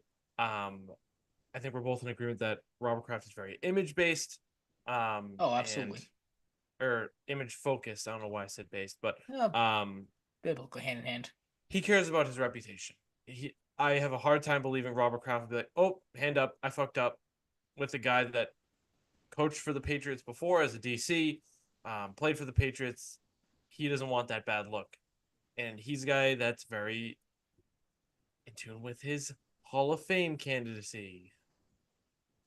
Yeah, People are gonna, maybe a little too for much some so. reason, whatever that may be, would look at that would look at Robert Kraft poorly for that. He's not going to fire Gerard Mayo unless things are just bombastic, Mhm. um, like you said. So Yep. We shall see. It's not going to be good. it's not going to be good. 27-13 for me if Drake May plays. If it's Brissett to start, I think 27-7. Like they stand no chance with either one, but with May, at least it's a little more entertaining to watch. Like you said, maybe you cross your fingers you get some Joe Milton in this game, just to see what he brings to the table, just to keep your eyes on the game and keep fans invested. But can't imagine it's going to be a pretty performance no matter who plays for Buffalo. Yeah, no, I'm kind of expecting to have another firecracker comment, no matter what happens with how he plays, how the team plays. Keishon Booty's gonna say something. Yeah, he's due. He was quiet this week. Hmm. Didn't really get a lot of looks, so maybe he's a little testy because of that. Like, Hmm. all right, Yeah, that's a prediction. My other he's prediction is 27-10. okay. I am in the same boat. Okay. 27-10. 27 feels like the right number for Buffalo. A lot, but not like beating the Patriots to death and Mhm. running up the score for no real reason. Um, maybe unless you need like incentives for some players, maybe Yeah, that's true. Good trying to point. get certain guys a few extra yards, maybe an extra touchdown. 27-10, and that's where it ends. On the Booty comment, really quick, because that is a funny point you bring up. Is he definitely? I could feel like end of the season presser. Be like, so is this like somebody will ask a stupid question because you always get one, where it's gonna be something dumb like, oh, with how the season went, was this a tough year for you? I very easy could see him being like, dude, did you watch this season? Like, what the fuck do you think? Like, definitely will drop like an F bomb. We'll have to have to pay a fine or something. Could easily see him being like, this season fucking sucked, man. Like, I don't know what you want me to tell you. Like, he seems like one of the guys that is just done with everything. I hope so. Like, Yeah, there's as long something, as it's not like throwing Drake May under the bus again Yeah, for like a that ball would that suck. wasn't his Yeah. fault, like then you can handle it. But if he's like, yeah, like our play across the board was terrible. Like some guys need to like play better. It's like, dude, you had a good year, but you weren't like the best guy on the roster. So let's pump the brakes a little bit on chewing guys out. And just a depressing football team to talk about. But Really is. we had good years. Now we have bad ones. So is life Nope. with your football team. Let's get to week 17, shall we? Sure. Chiefs 29, Steelers 10, Steelers exposed. Yeah, they're dead in the water, I think. This is the Mm, Steelers team we expected to see. This is the yeah. Steelers team that a couple weeks ago we talked about, and I said they'll probably go into the playoffs, get destroyed in a playoff game, and prove you nothing, except that, Mike Tomlin is a good head coach. But it's the same story every single year with the Steelers team. They always seem to fade at this point. The bigger thing for me in this game was, yeah, the Steelers haven't looked great. The Chiefs have had their problems. The Kansas City looked like Kansas City in this game, and that should scare the rest of the league because Mahomes is very good. They got production across the board. I know Pacheco hasn't been great yet. He's still coming back from an injury. But Kelsey is here. Xavier Worthy has finally figured it out. He's been great these last couple of weeks. They got Hollywood Brown back. He's factoring in their defense, as we know, has been excellent. So Kansas City, as scary as they have ever looked this season, and that's a problem going into the playoffs. Yeah, it is. They're going to win the Super Bowl, aren't they? Probably. Like you fingers crossed for the Lions, or hate to say the Eagles, but fingers crossed one of those two teams can dethrone them. Maybe the Vikings, because the Vikings have looked good, but got to get there first. And I'm not going to take the field against Kansas City right now. And make matters worse. Ravens 31, Texans 2. Is this a scoregami? Do you know? No, I think this happened Really? once in like the 50s, I think it Wow, was. that's I was very shocking. surprised as well to find that that wasn't a scoregami. Yeah, I mean, this is a 31-2 football game for sure. Does it say Like more about the Ravens or the Texans? the Like, are the Ravens, I Ravens this guess good or the Texans? they're Because I I don't think it's know, more man. the Texans are like this decimated. Like they have nothing on the offensive side of the ball right now. I know Nico Collins has been Yeah, great, but like you shut him down. Jalen Joe Mixon's been Petrie, non-existent. Like, Jalen Petrie's out for the year. yep, that's a huge blow to their defense. Absolutely. Like Lamar Jackson had 10 completions in this game, Mm-hmm. and they won by 29. Yep. Please, Ravens. Please, Bills. Someone, Yeah. Someone knock off your postseason someone, cobwebs and someone exercise some needs to answer demons. the But call. Someone needs to answer the fucking call. Derrick Henry, 147 yards on the ground, almost 30 carries. Lamar Jackson with a wide receiver stat line, just playing running back. 4 for 87 and a touchdown on the ground, 10 for 15, 168 and 2 through the air. And they won by 29 points. Roquan Smith had a sack. Kyle Van Noy, who's had a I thought Kyle Van Noy was probably gonna be over the cliff Kyle Van He's Noy been at this point, great but for them. he's been really good. Turning back the clock, shout out to him. Great guy. Chris Board, former Patriot. Forgot he was on the Ravens with a sack. Nandi Matabike and Dave Owe, all with sacks. Kyle Hamilton with a pick, 9 QB hits, 6 tackles for loss, 3 pass deflections, and a forced fumble. CJ Stroud struggled, 17 for 31, 185 and a pick, was sacked 5 times. Another rough game for the O-line for the Texans. Joe Mixon has 39 total yards, which is wild to say. That doesn't really happen. Nico Collins doesn't get in the end zone, 59 yards. And they didn't really do a whole lot. And I would be scared about the playoffs if I am a Texans fan. Well, that's what I was going to ask you. These first 2 games, who's limping into the playoffs worse right now? The Texans, or the Steelers? I don't feel good about either one of them, but like the Texans have Russell shown Wilson's been playing nothing. better than TJ He, Stroud. So yeah, he has been. and they have TJ Watt. Yep. That's enough, I guess. And TJ Watt's like a playoff style player, like a guy that could have 3 sacks in a playoff game. I bet. Absolutely. Yeah, I'd say the Texans. I'd be a little worried. Sophomore slump has hit a little bit for TJ Stroud. Yes, it has. This season. We are not talking about Seahawks and Bears because why would we? I have found a good way these last few weeks of just choosing games not to watch. This was one of them. This is one of them. Yep. Rams 49ers was one of them. There was another one that was terrible that I chose not to watch that was I'm drawing a blank on. Let's move on. The best game of the week was Broncos and Bengals. This game was a thrill. Marvin Mims making plays that you didn't probably expect Marvin Mims to make. God, no. A solid football game. Pat Surtain and Jamar Chase. Jamar Chase had a good day, but that was a matchup to look forward to. T. Higgins with 3 touchdowns. Yeah. T. Higgins got paid in this game. Patriot. Someone is going to break the bank. Hopefully it's the Patriots. But Patriot. Yep. Joe Burrow, 39 for 49, 4 total touchdowns, 3 through the air, 1 on the ground. Chase Brown gets hurt. Don't know what his status is right now, but he had 20 carries before then, 4 catches. Jamar Chase, 102 yards, 131 and 3 for T. Higgins. Mike Gesicki, old friend weirdo, 10 catches for 86 yards. He has couldn't do anything for the Patriots. He has reached Jonnu Smith territory. If I put it more on the Patriots not knowing how to utilize him correctly, then because again, good player. But at times he was genuinely bad last year. True, that is true. Talked about it. Yeah. But yeah, you have to lean on that side a little bit with the whole Jonnu and Gesicki thing. One used to be a Dolphin, one is a Dolphin now, funny enough. This is a fantastic game. Zach Allen was absolutely absurd, especially in the second half. Shout out to Zach Allen. DC Eagle, but there you go.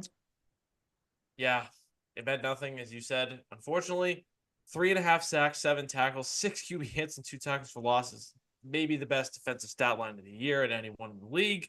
A really thoroughly entertaining game. Really, really just good football game. Yeah, keep Cincinnati's playoffs alive, and the more we have these games, the weeks go on, the closer the Bengals inch to potentially a playoff berth, the more it at least aggravates me that their defense is as bad as it is, because Joe Burrow should be an MVP. I mean, he is an MVP candidate right now, but he should be in the talk more than he is. Because I think I forgot to look it up today. I could have sworn I saw it on a graphic. I think he has more obviously has more touchdowns than Josh Allen right now. I don't know if total touchdowns, probably not, but more passing touchdowns. He's been the reason why the Bengals are back in the race right now. And again, the fact that he is not really going to be in consideration because the team around him, or more so the defensive side of the ball, has not been good is kind of a crime. I know Michael Parsons said the other day on his show or his podcast that he would pick Burrow as the MVP of the league, but it's going to come down to Lamar or Josh Allen. It's been those two guys for the last month and a half, it seems like. But Joe Burrow should definitely be getting some love because, again, he is the biggest reason why Cincinnati is potentially a game away from sneaking into the playoffs here. Yeah, and that's exactly part of the reason why he should be more of a candidate. I'm giving it to Josh Allen of voting, but he is the only reason they have a chance to make the playoffs, which signifies valuable. So one of the big words in that award name, believe it or not. Yeah, and Marvin Mims was so clutch for the Broncos, and it didn't unfortunately matter, but I mean, this is a guy that if you look at his stats, like could hardly touch 3 targets in a game for the first like 10 weeks of the season. Mhm. And he has 2 100-yard games in the last 4 weeks and 3 touchdowns. So that's big for the Broncos, who, they really don't have another top receiver outside of Cortland Sutton because Troy Franklin can't do anything. He stinks. Stunk at Oregon, too, in my opinion. Didn't think he should have been a second-round pick. But alas, he was. And he's not fast. He's not really good at football, in my opinion. But this was a great football game. And I appreciated the fact that I had the ability to watch it because I had fun. 13-9, Cardinals and Rams. It's another one I did not watch. This was the one I was forgetting about. Did not neither. watch. Didn't miss Every time I much. looked at More the the same screen, from the Rams, I feel like. I had it off to the side. I looked at maybe the screen for maybe 30 seconds, so I'm counting that as not watching in a way. Okay. I'm like, there's nobody scoring points, and I'm like, this is background noise. Like, I'm not gonna put more attention into this. Mhm. I think I was too busy watching Squid Game 2, which I did not enjoy. So that wasn't great. Not as But great as the first one, no, for not as sure. great as the first one. And you know me. I wasn't huge on the first one like some people, but Mhm. it was a lot better and it was a good show. But the second one is a little unnecessary. But yeah, I got nothing on this game. Truly. No, I mean the only thing that came out of this is the Cardinals kept good on their word. They've been talking about getting Trey McBride more involved, getting him into the end zone. They did that in this game in a massive way, 12, 123 and a touchdown. Rams more the same. Cooper Kupp is non-existent at this point in their offense, which is crazy to say because it's really a two-man horse or a two-man race. Two-man horse doesn't make any sense. And Kyron Williams with another rushing touchdown and Puka Nacua, the old Cooper Kupp stat lines of 10 catches and 129 yards. They are the Rams offense right now. You hope Cooper Kupp figures it out. Like if the Rams have obviously a playoff game coming up, you hope he kind of bounces back here. But right now they really haven't needed him. And again, I feel like you'd like to get him going at some point. Yeah, sure would. Yeah, Puka Nacua is just awesome. He really is. Yep. What a draft pick. They were thrilled to get him too. That's one of those like you see like the story behind the pick that video they released last year was pretty cool. Mm-hmm. Great player. Bills 40, Jets 15. Let's just hope this doesn't happen to the Patriots, huh?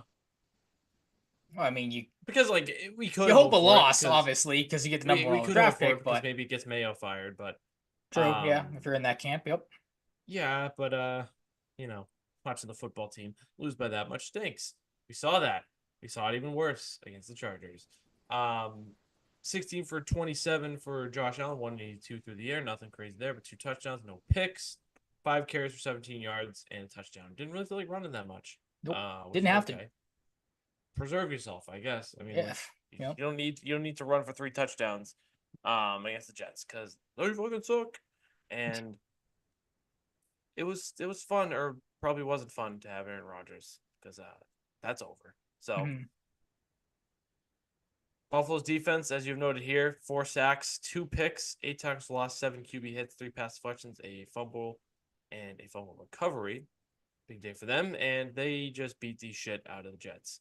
And Tyrod Taylor threw 2 touchdown passes, 2 more Yes, he touchdown did. passes than Aaron Rodgers. Tyrod Taylor, QB1 of the future for the Jets. Definitely better than Aaron Rodgers at this point in his career. Oh my God, I just thought of something that I don't know how I haven't thought of. What would that What if be? Shedeur Sanders gets drafted by the Jets? Oh, that poor guy. Ruin another young quarterback. Like, That would be awesome. are you not rooting for Deion Sanders I or am not. I am Shedeur not. I do Sanders to not like succeed? Shedeur Sanders. Okay, fair enough. That would be the funniest thing they could do. Oh, that or the Giants. One of those two teams is going to ruin him. So, Yeah, but he like wants to go to the Giants. oh, does he? There's no way, like in the back of his mind, if he gets drafted by the Jets, he's not like, what the fuck? This sucks. Yeah, I'm in trouble. Yeah. Yeah, but he thinks he's hot shit, so he'll probably think he'll take the Jets to 5 Super Bowls and shit. So, Raiders 25, Saints 10. Another team just fucking up draft position for no reason. Yep. There's a lot of that this week.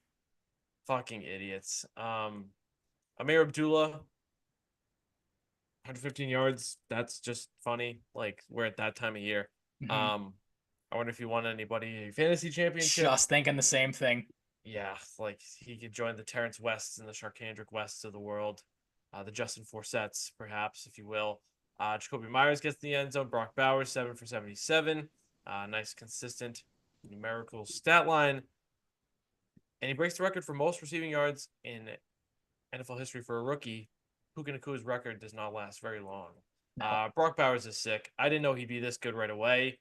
But yeah. Well, that's Pretty what I good. saw. Somebody Pretty on good. Twitter had a great comment where it was obviously a look at the first round draft picks from this year, just how stacked this draft was, and the comment was something along the lines of like, the draft class is stacked, and even the Raiders get the pick right. So that just goes to show you how good Brock Bowers is. I mean, he's been Yeah. excellent this year. Like he's so good that they like Michael Mayer is like clearly not been. You kind of you forget that he's there. They drafted him like second round, like a Yeah, year or yeah, two he was ago, their and big they're tight like, end draft a couple years ago. yeah, like they're like, nah, fuck that, Yeah. Brock Bowers. And yeah, we're seeing why. You got to just take good football players sometimes, no matter the position. He's very good. The defense is very good. Caleb Chason had a sack. He's had a nice couple of games. Maybe reclaiming his career. He's a first-round pick of the Jaguars. Been to a couple teams since then. Making some plays. He's a good player. He was on that Joe Burrow LSU team. Pretty good player in college. Just taking some time to figure it out as a former first-rounder. He gets a sack. Robert Spillane, and then half sacks to Harper, Butler, Tyree Wilson, and Carter the second. Tyree Wilson's another guy they could afford to get going. Another high draft pick of theirs. Of course, Chason was a Jaguar, but it's been a big draft pick on Tyree Wilson. So to see him get a half sack, they would like more of that because, yeah, their draft history is criticized for a reason, and Tyree Wilson hasn't been super productive yet since they took him out of Texas Tech in the top 10. Speaking of teams fucking up draft position for no reason, the New York Giants The kings scored of it. 45 points with Drew Lock, which is perhaps the funniest thing to happen all year. He had one of, I saw this 33 over the on a TikTok. He had one of like the best quarterback performances, not in like this season, like league history. I can't remember who it was which was talking about it, but like he was up there in one of the advanced stats that they give off with like 2007 Tom Brady, 2002 Peyton Manning, like the cream of the crop quarterbacks from, again, whatever the specific rating was. Like he basically had like a perfect day when it comes to the quarterback position, which is crazy to think of. You put Drew Lock's name up there with some of the greatest quarterbacks in NFL history. Kudos to him. Maybe just, secured himself a job next year for somebody's team. I was gonna because say that, yeah. he was fantastic in this game, and at the worst time to do it, like you just said. Maybe it's for the Giants. Maybe it's like, Maybe. go cool, dude. Yeah, maybe. Like, there's no guarantee they're gonna want to start Sanders or Ward if they take one of them. They shouldn't because they're both not ready. But Drew Lock could be that perfect, buffer quarterback.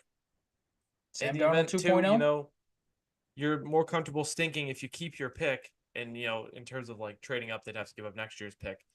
Like the Giants, maybe you just keep Drew Lock, suck for another year, have a high draft pick in 2026, and go from there. Yep. Maybe you don't take a quarterback this year. Maybe you go for Arch Manning in 2026. For the storyline. Something. Yeah, that'd be interesting. Manning is certainly a excellent quarterback prospect. Yeah, I don't know. Interesting future ahead for the Giants. That just changed radically. Yes, it did.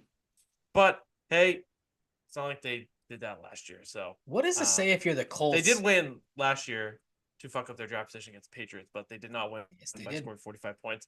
They won one of the worst football games to ever take place, and I was there. Yeah, I was just gonna say that you were that you had to witness in person. Yeah. What were you saying? Sorry, we kind of. Just what does this say about the Colts? Like, just watching some of that game. To me, it just kind of seemed like the prime example of like the Colts. I think I would stop rooting for the Colts if I was a Colts fan. I might be. I need to text a buddy of mine who's a Colts fan and get his thoughts on where they are as a team, because like curious, it is. Who is this buddy that is a Colts fan? Why is he a Colts fan? I think he was more of a Peyton Manning fan, I think, than anything else. Okay. So that just kind of went hand in hand. Indianapolis? No, nope. Like, that's funny. Lived here as long as I have. Okay. Yeah, but I don't know. The Colts, I feel like I say that with like fully. I would stop rooting for the team after that game. I would find a new team. I don't know how you bounce back from this if you're the Colts, because like I was just gonna say, to me, this came across as the prime example of like we're the Colts, we're playing the Giants, we'll just show up and automatically win. And they got obviously it was close at the end, but they for the most part got stomped in this game. Like again, nothing against Drew Lock, but you should not be having him go for five total touchdowns and over 300 yards when you need to win to make the playoffs. Like you should be locked in, ready to go. Malik Neighbors was excellent in this game as well. And they wasted insane performances. When's the last time you see three separate offensive players get over 100-yard games and Jonathan Taylor, Alec Pierce, and Michael Pittman Jr., and that team still finds a way to lose? That's like something that would happen to Joe Burrow. Good point. You're right. Seriously. Great point. Yep. Geez. What an anomaly of a football game. I think that's the best way to describe it. Mm-hmm. And with it can be lost in the shuffle. With how bad the Giants are, just reminded that Malik Neighbors could very well be the best receiver in the league today. He is that type of talent. Yep. He did this with Drew Lock, and I like Drew Lock. I like him as a guy. I don't think he's the best quarterback. I like him. He was playing well with Daniel Jones. Like, talk about just the absolute crap quarterback play he's had to deal with this season, and he's put together, not obviously as big as a performance as this. This was not to say his breakout game, because again, he's had a good season, but you know what I mean. This was like the prime Malik Neighbors showing. And what is, potentially down the road for years to come for the Giants, if you're lucky enough to have them for that long. But who knows? Obviously, a nice little stepping stone game. Like you said, it does suck that they end up losing the number 1 overall pick potentially in this game.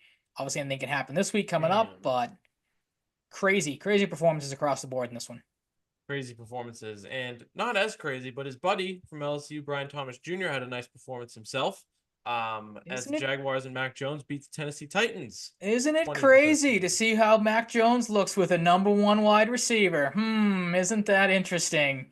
For all those, if there's any people that want to hold on to that, I know. I'm just saying. That was what my thought was. There was part of me that was like, because I was one of those people, obviously, that was like, get him some weapons, see what he can do. Pretty interesting. Brian Thomas Jr., number 1 target. Mac looks like a functioning quarterback for a change. Hate you. I know. I had to.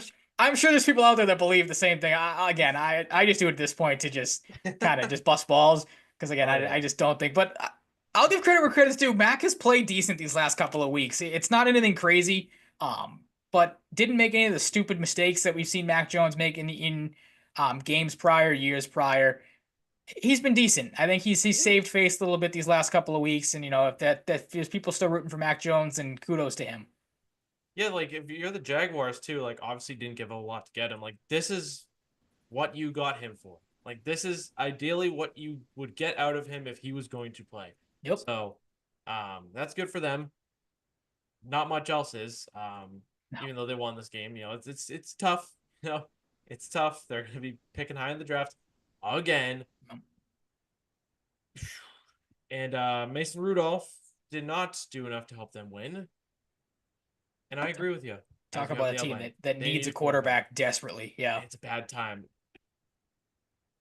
I would sign Sam Darnold. If I'm them or the Raiders, I would sign Sam Darnold. Poor Sam Darnold. I mean, he'll get paid, so maybe not poor Sam Darnold, but like that's funny. Like the Vikings, like you drafted JJ McCarthy. Do you already give up on him? Like the team clearly loves Darnold too, and he's playing good. Like he had that one stretch where he kind of looked like Sam Darnold again, like of old. But a little bit, overall, you're absolutely thrilled with what you've got out of Sam Darnold. What message does that send to the team if he leaves? If you let him go? Although, like I'm sure they don't have anything against JJ. It's like, hey, like winning football games is important. Do we risk taking the step back? There's talks that they may fill trades on him already. I saw today. Maybe JJ McCarthy could end up a Raider or a Titan. Oh, maybe. Yeah. If I'm doing that 100%, and I'm not just saying that because I don't think JJ McCarthy is very good. I'm doing that. Like, we found a guy. It unfortunately happened in part because our main guy we hoped for the future got hurt and missed the whole season. I'm selling. And yeah, if you're it's the a bad Vikings, time to sell because he's coming off an injury. Yeah, right. Ruined his whole season. You're selling low, but like, I don't know. Maybe you keep him for 1 year as a backup. I was going to say shouldn't that start him over Sam Darnold. Oh God, no. If you bring Darnold back, absolutely not. I was going to say you maybe move on from McCarthy, dip back into I don't know what I don't think it's good from what I've heard. What the quarterback position looks like in the draft this year. Maybe they find somebody late in the draft, 5th, 6th round flyer that they take just to have as a backup, like we saw was it Tampa Bay a couple years ago took Trask, right? When they had Brady, a couple like late Second in the round, draft. yeah. So yeah. No, that was second round though. Was it a second round pick? I don't know who I'm thinking Yeah. of then. So I could have sworn there was a team that took somebody late that you wouldn't think that. I don't know. I'm maybe making things up at this point, but you know what I mean. Like I'm with you. If I'm the Vikings, you have to stick with Donald right now, unless some team just massively overpays for him. right, yeah. I don't know. It's it's gonna be fascinating to see how the draft goes because neither of Shadur Sanders and Cam Ward are top 5 pick worthy, in my opinion. So, and they're probably both gonna be. So, Oh, they Bucks definitely will be. 48, Panthers 14. This is a game the Panthers, could have made a little more noise, but probably weren't gonna win, and they got stomped. Yes, they did. Baker revenge game. I think we talked about it last week. I am still in the camp that if I'm in the NFC, I do not want to play the Tampa Bay Bucks. Oh God, no. No, no, no, no, no, no, no, no, no, no. Jalen McMillan drafted the wrong Washington receiver. He only had 551, but he had 2 touchdowns. Mm-hmm. Um, He's getting into the end zone every week. Like he's just it's good. 3 or 4 weeks in a row now. Really I think good. he's found the end zone. So Ohio swing and a miss State there. is about to win 41-21 over Oregon. That game was once 34-0. And my Ohio State future remains alive. 600. You get really to sweat. But God, what a tough loss for Oregon. Jeremiah Smith. For anyone who doesn't watch college football, Jeremiah Smith might end up becoming the most highly touted receiver prospect of our lifetime. Oh, was this the kid that I saw across Twitter before we jumped on here that everyone was saying that about? What was it, Chase or Jefferson a couple years ago? And it's crazy that they already. Maybe it wasn't one of those receivers, but regardless. Yeah, Jeremiah Smith has like 181 yards and 2 touchdowns against Oregon, the #1 team in the nation, as a 19-year-old. Pretty good. Everybody's comparing him to Julio Jones, so Not a bad comparison. he's just stupid. It's stupid how good he is. Baker Mayfield with one of the better QB stat lines of the year, 27-32, 359, and 5 touchdowns, no picks.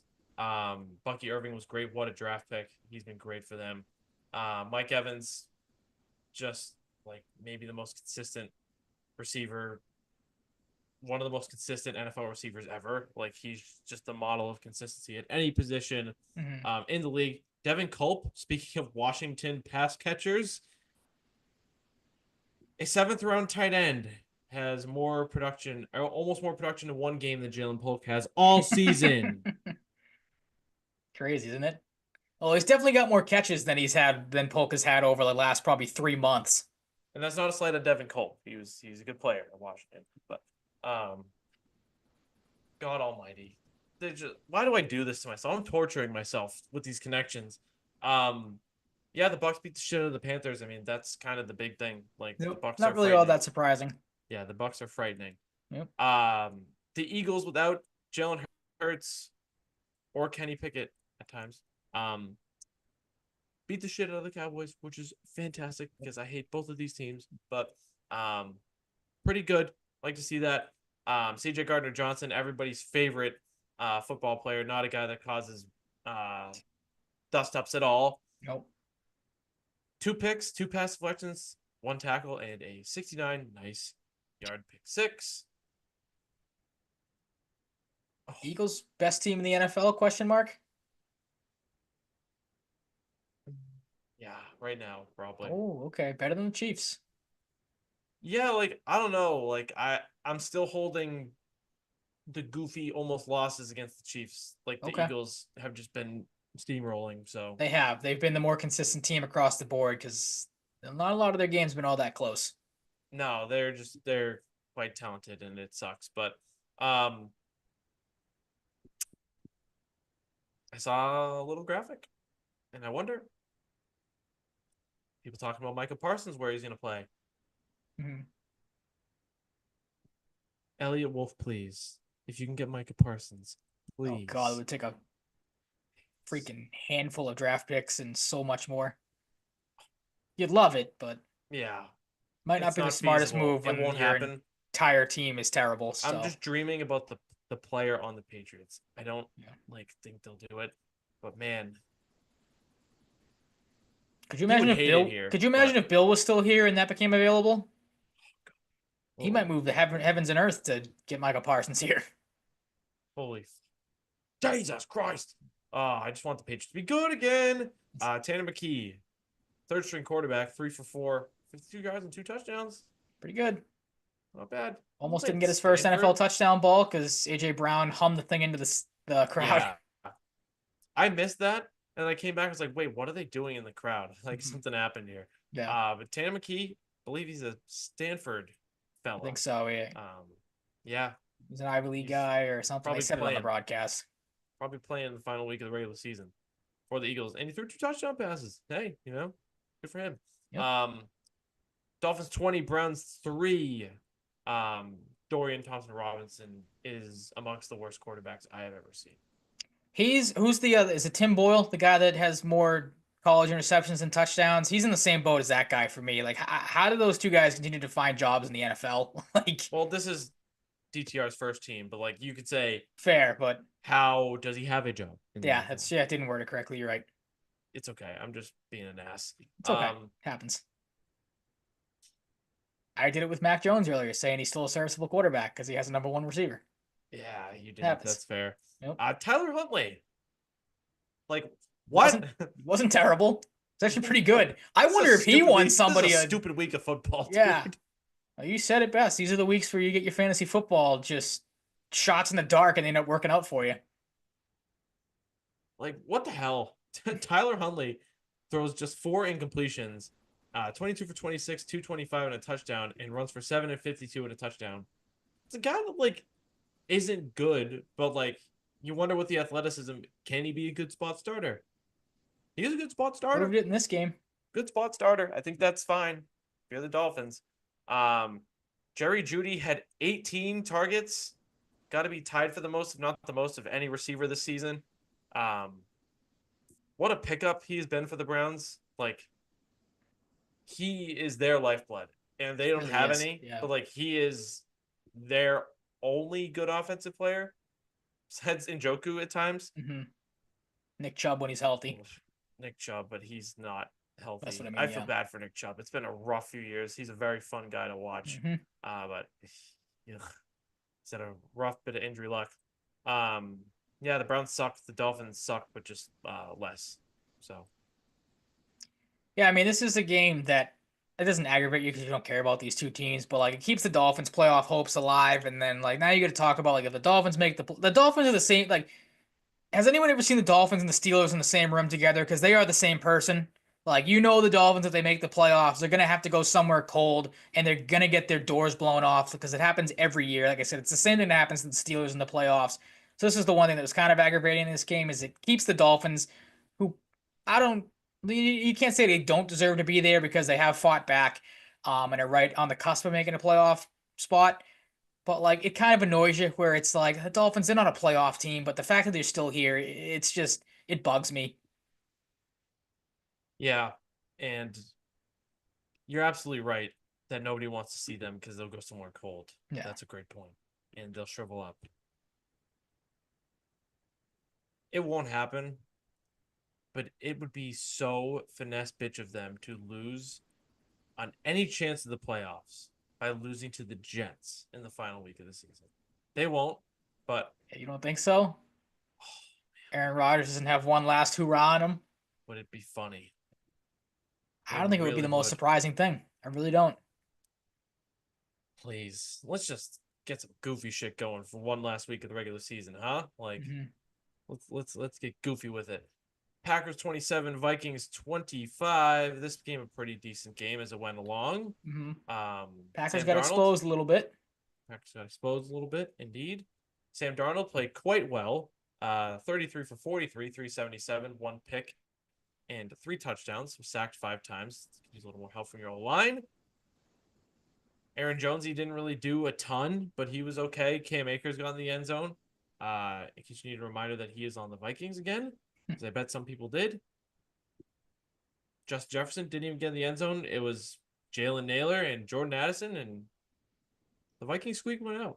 And this game doesn't really change much about either team for me, though. I don't know if you feel this same way. It does a little bit to me for the Packers because I feel like a lot of people, the Packers have been playing really good football of late. Their defense have really come on. It was really, really good. Now we found out today Jair Alexander is probably done for the season. Needs, I can't remember what kind of surgery it was, maybe knee surgery if I'm remembering correctly. Um, Vikings, we knew they were an offensive juggernaut. We knew their defense could step up at times. So yeah, I'm with you. It did really change a lot for me for the Vikings. I take a little bit of a step back on the Packers because again, they had been playing so well. And they made it close in the end, but like Jordan Love wasn't great in this game. Their defense obviously gives up 27 points. Josh Jacobs did find the end zone, but not a humongous stat line for him, so you can kind of say he was held in check. And none of their pass catchers really got going. We've talked about it all season. It's kind of been, not a revolving door, but it's been a mixed Musical bag of chairs. what's up. Yeah, Musical I chairs, was gonna man. say I can't remember, couldn't remember the saying that you've said with them before. That's the perfect setup. But yeah, really didn't have any big standouts from them either. I know Dobbs had a decent performance, but Packers took a little bit of a step back for me. And again, I think this just proved the Vikings are one of the better all around teams in football. Yeah, and they certainly could have been a lot worse. I definitely picked that was Yeah, the other thing too that came for me in this game is I sat there afterwards and I'm like, I picked the Vikings to win 2 whole games this year because I thought they were going to stink with Sam Darnold. I think I had 5, so yeah, I didn't expect them to be good either. Nope.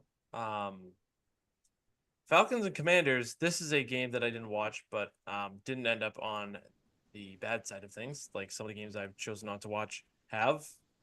I didn't choose not to watch this game. I just didn't, and I missed a good game. Unfortunately, caught very little. Jaden Daniels looking good. 24 for 36, 227, a pick, 3 touchdowns, and 16 for 127 on the ground. Talk about a running back stat line. Yeah. Good Lord. Zach Ertz, quietly pretty good for them for like a decent chunk of weeks. Yep. He has 2 touchdowns. Definitely his best game of the season. Olamide Zacchaeus is just like, scoring Showing 2 touchdowns, I life. guess. Yeah. That's what we're doing. The lack of receiver depth just really hasn't been a problem for the Commanders really that much this year, which it could have been. And yeah, they pull out the dub 30-24 in overtime. Michael Penix Jr. goes 19 for 35, 223, touchdown and a pick. Bijan Robinson gets the end zone twice, and Drake London has a 100-yard game with 106. Doesn't mean anything. The Commanders take a big one in overtime. Yeah, I didn't really have much from this game to be honest. Didn't catch a whole lot of it. Just more of the same from Jaden Daniels. He obviously had a little bit of a rookie wall in the middle of the season, but he's bounced back nicely from that and has played really, really well these last couple of weeks and has put them right in a spot to potentially be a surprise playoff team. Yeah. We'll see I'm very curious because I like to subscribe to the belief that teams like this, their first time in the playoffs for a while, if they have a young quarterback or both, they get humbled in the playoffs. Get a big reality check, yeah. I don't know if I'm there with the Commanders. I think in the right matchup, they could win a first-round game.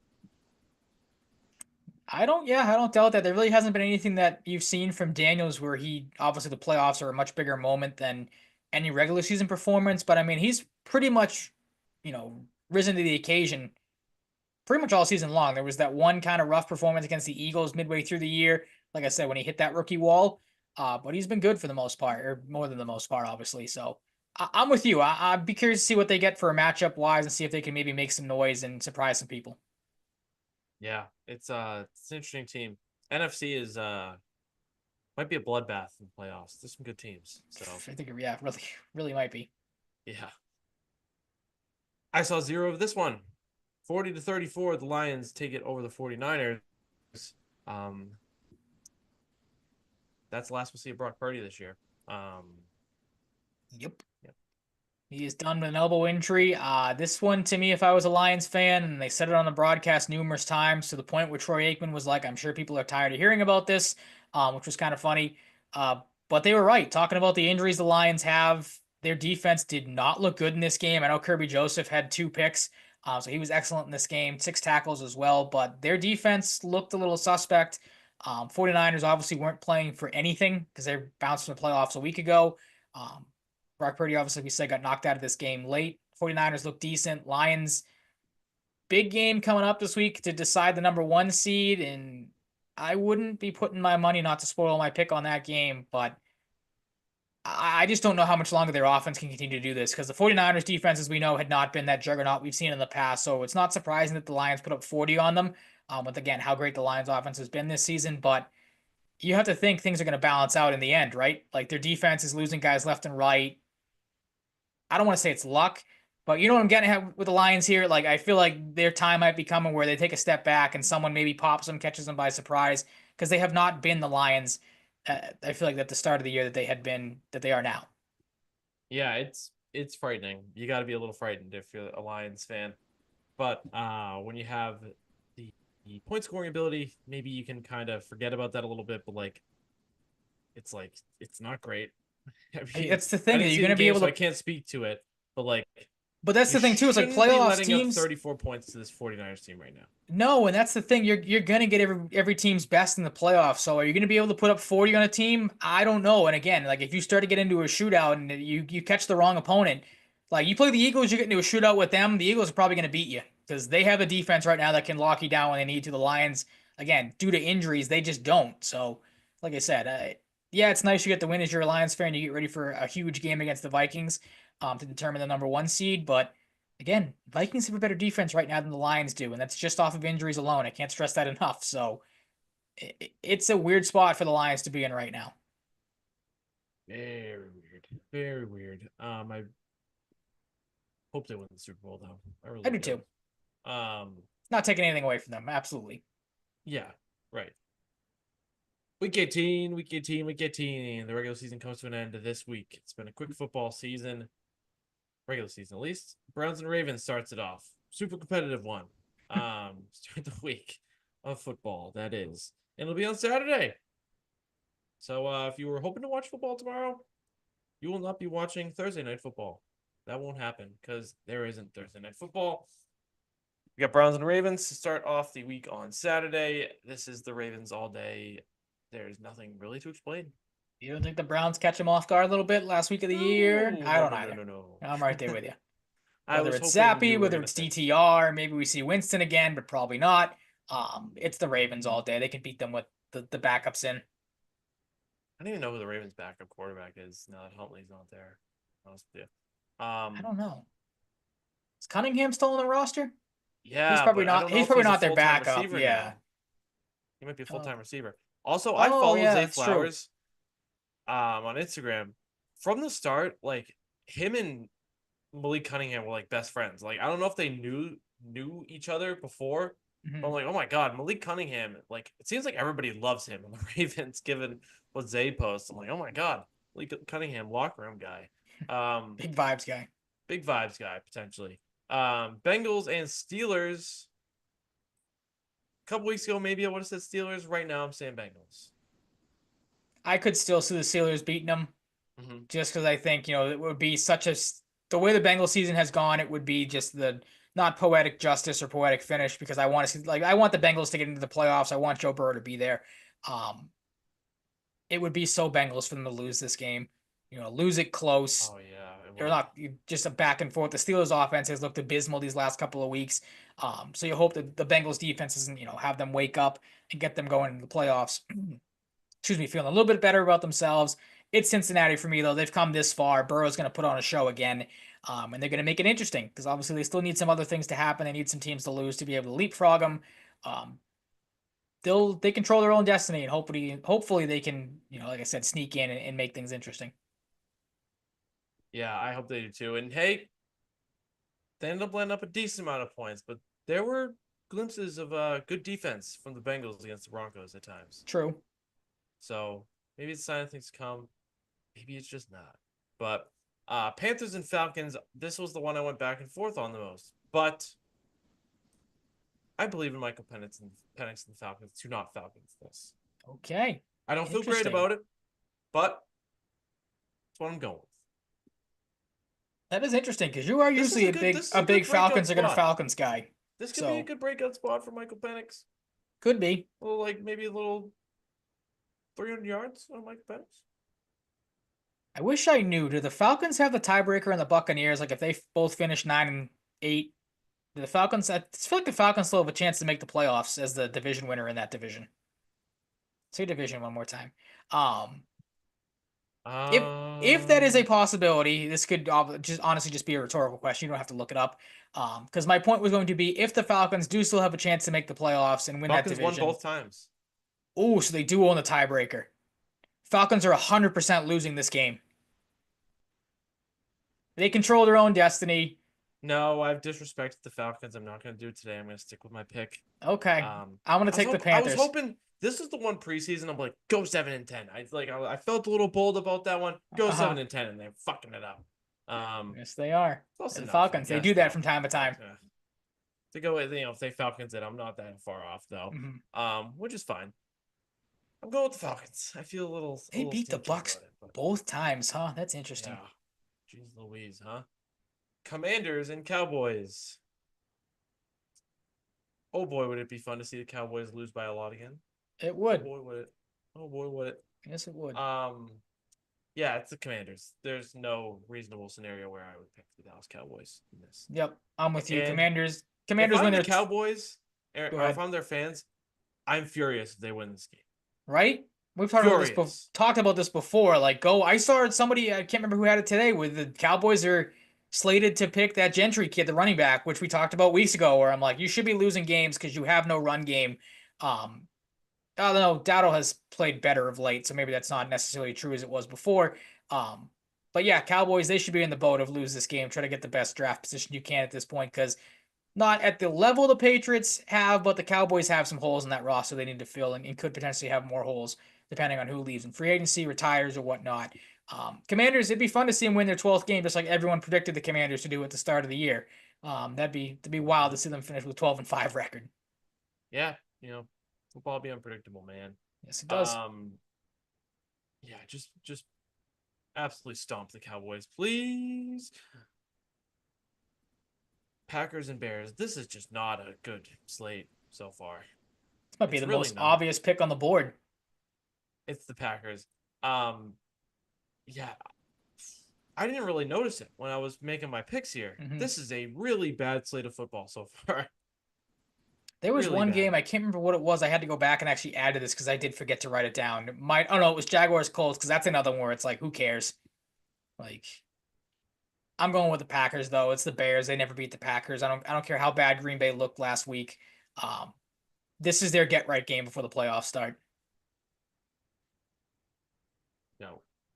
No doubt. Colts and Jaguars.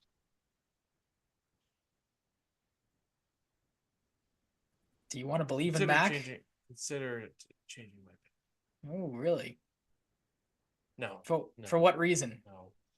I don't know. Because Mac looked so good last week, or because the Colts looked so bad?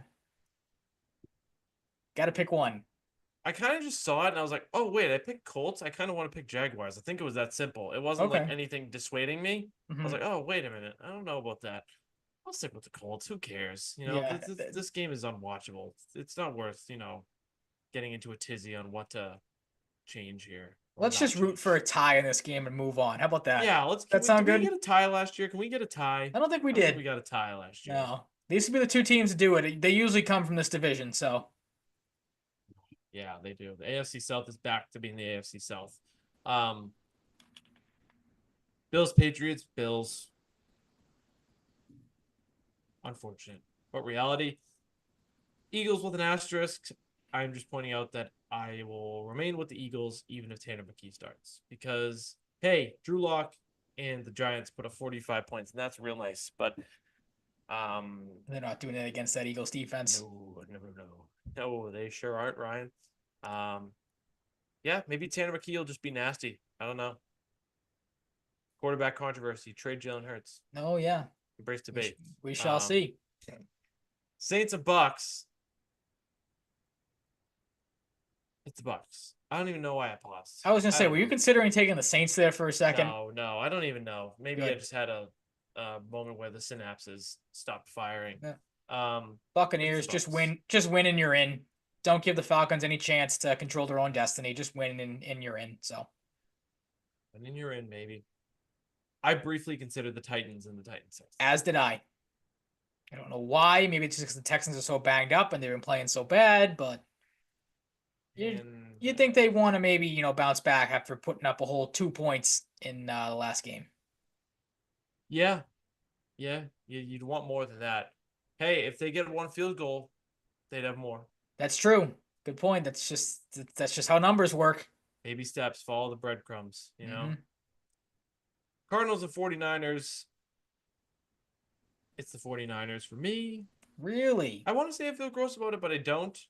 I don't know. Just feeling the 49ers. They're going to be playing for pride for Josh Dobbs, the Pastronaut. The vibes will be there. They can still do 49ers-esque things, just not quite to the level we've seen them at their full power. I think this game will have some points, and I think the 49ers will narrowly win. I'm gonna take the Cardinals. Just nothing against Josh Dobbs, but like I don't know, doesn't impress me all that much. 49ers couldn't really get a stop last night against or a couple nights ago against the Lions. Cardinals for me. Alrighty, we'll see who's correct on this one. Chiefs and Broncos. Ryan, you should know better than I this. know, but part of me is kind of hoping the Chiefs get a brain finally and sit their starters. And the Broncos, if they lose, I don't know what the tiebreaker is with the Bengals, but I feel like the Broncos kind of have to win this game just to again avoid whatever the situation with the Bengals might be. The way people are talking about it, I have to assume if the Broncos lose, well, yeah, because the Bengals beat them. So if the Bengals win, they're in the playoffs. Denver's out. So Broncos got to win. Chiefs don't have to do anything. They've had the number one seed locked up for what seems like 2 months now. Um, it's the Broncos for me. I know I hate it. It's gross. But Denver's the more desperate team right now. Fair. Yeah. Fuck. Damn it. I hope I'll be happily wrong on this one if it Mhm. happens.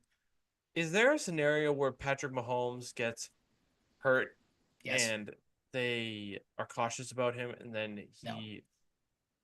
they gas him up in the playoffs when he Yes. comes out and wins his first game of the playoffs? Yep. I think you hit the nail on the head. Who gave you the script for how these playoffs are going to go? I write the script every year. Oh, okay. I can't make it obvious. Fuck, I just told you. I know. He just gave you secrets away. No, this is the game where Travis Kelce gets banged up and everyone thinks his season's over and they have to show Taylor Swift 9 billion times because she's in Denver for some reason. And then he comes out and in their first playoff game a month from now has 100 yards, 10 catches, 2 touchdowns, and Patrick Mahomes is running around on a bum ankle the entire time. I just want someone to jack Patrick Mahomes up. I hate his dainty little out of bounds run. I thought you were going with that. Oh, dude, pervert. The way you started that sentence off was not a smart way to do that, and I would advise Why you would from I ever say that, starting that off, Ryan? ever Jeez, get speaking it like out of that the again. gutter. Yeah, Gutter. sorry. Your head's there. Get it out. Jeez Louise. Shameful, Ryan. Oh, sorry. He does his dainty little run to the out of bounds, little dainty run, and people tell me he's mobile. He's not. He is not a mobile quarterback. We can't call quarterbacks that can scramble a little bit mobile quarterbacks. No. We call mobile quarterbacks like Jalen Hurts and Lamar Jackson Jackson, and Jaden Daniels, Kyler Murray. Kyler Murray, even though he's like, but Hey, he doesn't run as much definitely anymore. is You're right. mobile. Yeah, definitely still mobile though. Seahawks and Rams. This one is undoubtedly Rams for me. You trust in Jimmy G, huh? Did you know Jimmy G was starting when you made this pick? It doesn't look like by your facial expression you knew that. There you go. Change that pick. That's right. Trust in Jimmy G. Give me a break. Ah, fuck! I forgot to make a pick on this game. Yeah. I guess I'll put Seahawks down. It was just wrap Puka Jimmy G, I Nakua don't and believe in Cooper Cup Jimmy and bubble G. wrap in this game and hope to God Jimmy doesn't give him a hospital ball. Oh, he will. Somebody will get one. Yep. Seahawks for that reason alone. Seahawks. Yep. Seahawks. Chargers. Raiders. Chargers. Yep. Come on. Easy. Yep. Don't Easy. overthink it. Dolphins and Jets. Dolphins. But I it'll be hated funny. it. I wanted to pick them. I wanted to pick the Jets so bad, but I That couldn't. would be Can't bring myself to pick Aaron Rodgers. Pick There's the just Jets. so many I great hate things. myself. Like Aaron Rodgers fucks over a team that he doesn't like the owner with a win. That fucks up their draft position. Yep. Jets fans get pissed because they don't, fucking care about winning anymore. Because they've been done for 2 weeks for now, or multiple 25 weeks. years. Yeah, it's true. Oh man, the possibilities here with the Jets loss or Jets win are This something. is we'll just coin this the fuck somebody over game. Yeah. Appointment television. No Monday Night Football this week, but Sunday Night Football wraps up the week and the regular season. Vikings and Lions, 14-2 versus 14-2. And I like the Lions to right the ship a little bit on defense, Okay. win this game narrowly. I do not feel amazing about it, but it's where my heart led me to, and I'm going to go with it. I All right. believe in Dan Campbell and the guys in blue and silver and white.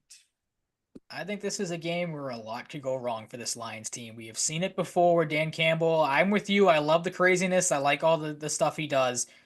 But we have seen in the past, we saw it in the playoffs last year, we've seen it at times in this regular season, where he goes for a little bit too much, or gets a little too crazy for his own good. This is one of those games where I think that could happen. And maybe you have to be when the number one seed's in the line, and this is as big as a game as it is. I'm sure it'll be a playoff mentality as it should be. This is where the Lions get not punched in the mouth, but some cracks start to form. They started to form in that 49ers game. Vikings, like I said, their defense is playing better. Their offense is just to up as par as the Lions has been.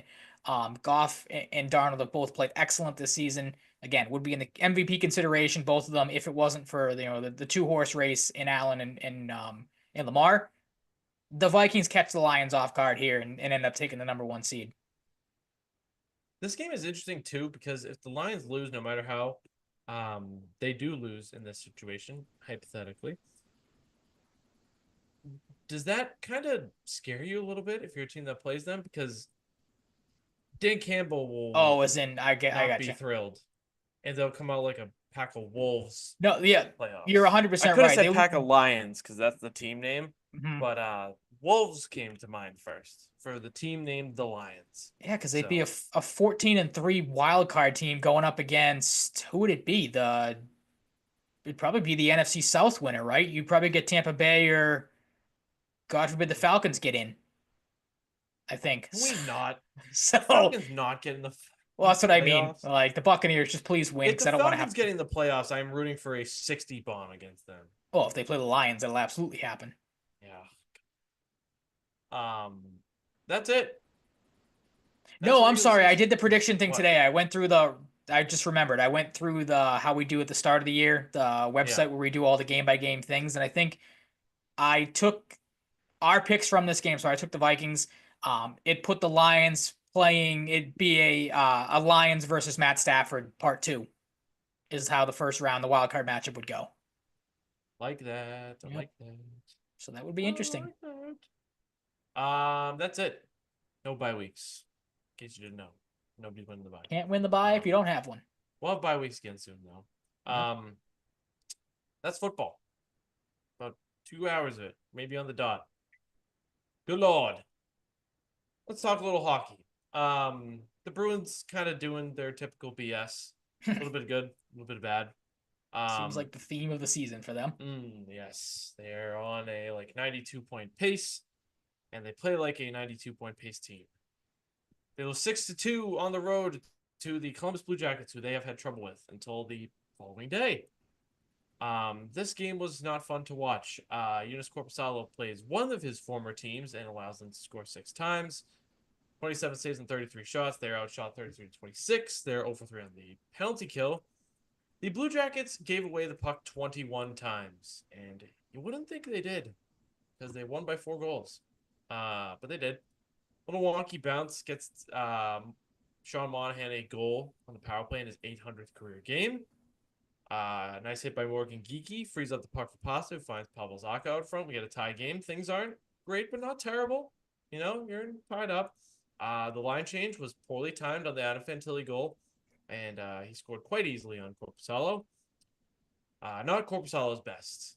Huge rebound, kicks out to Orensky, who was untouched, and he just slides it over to Monahan very easily and freely. Terrible all around.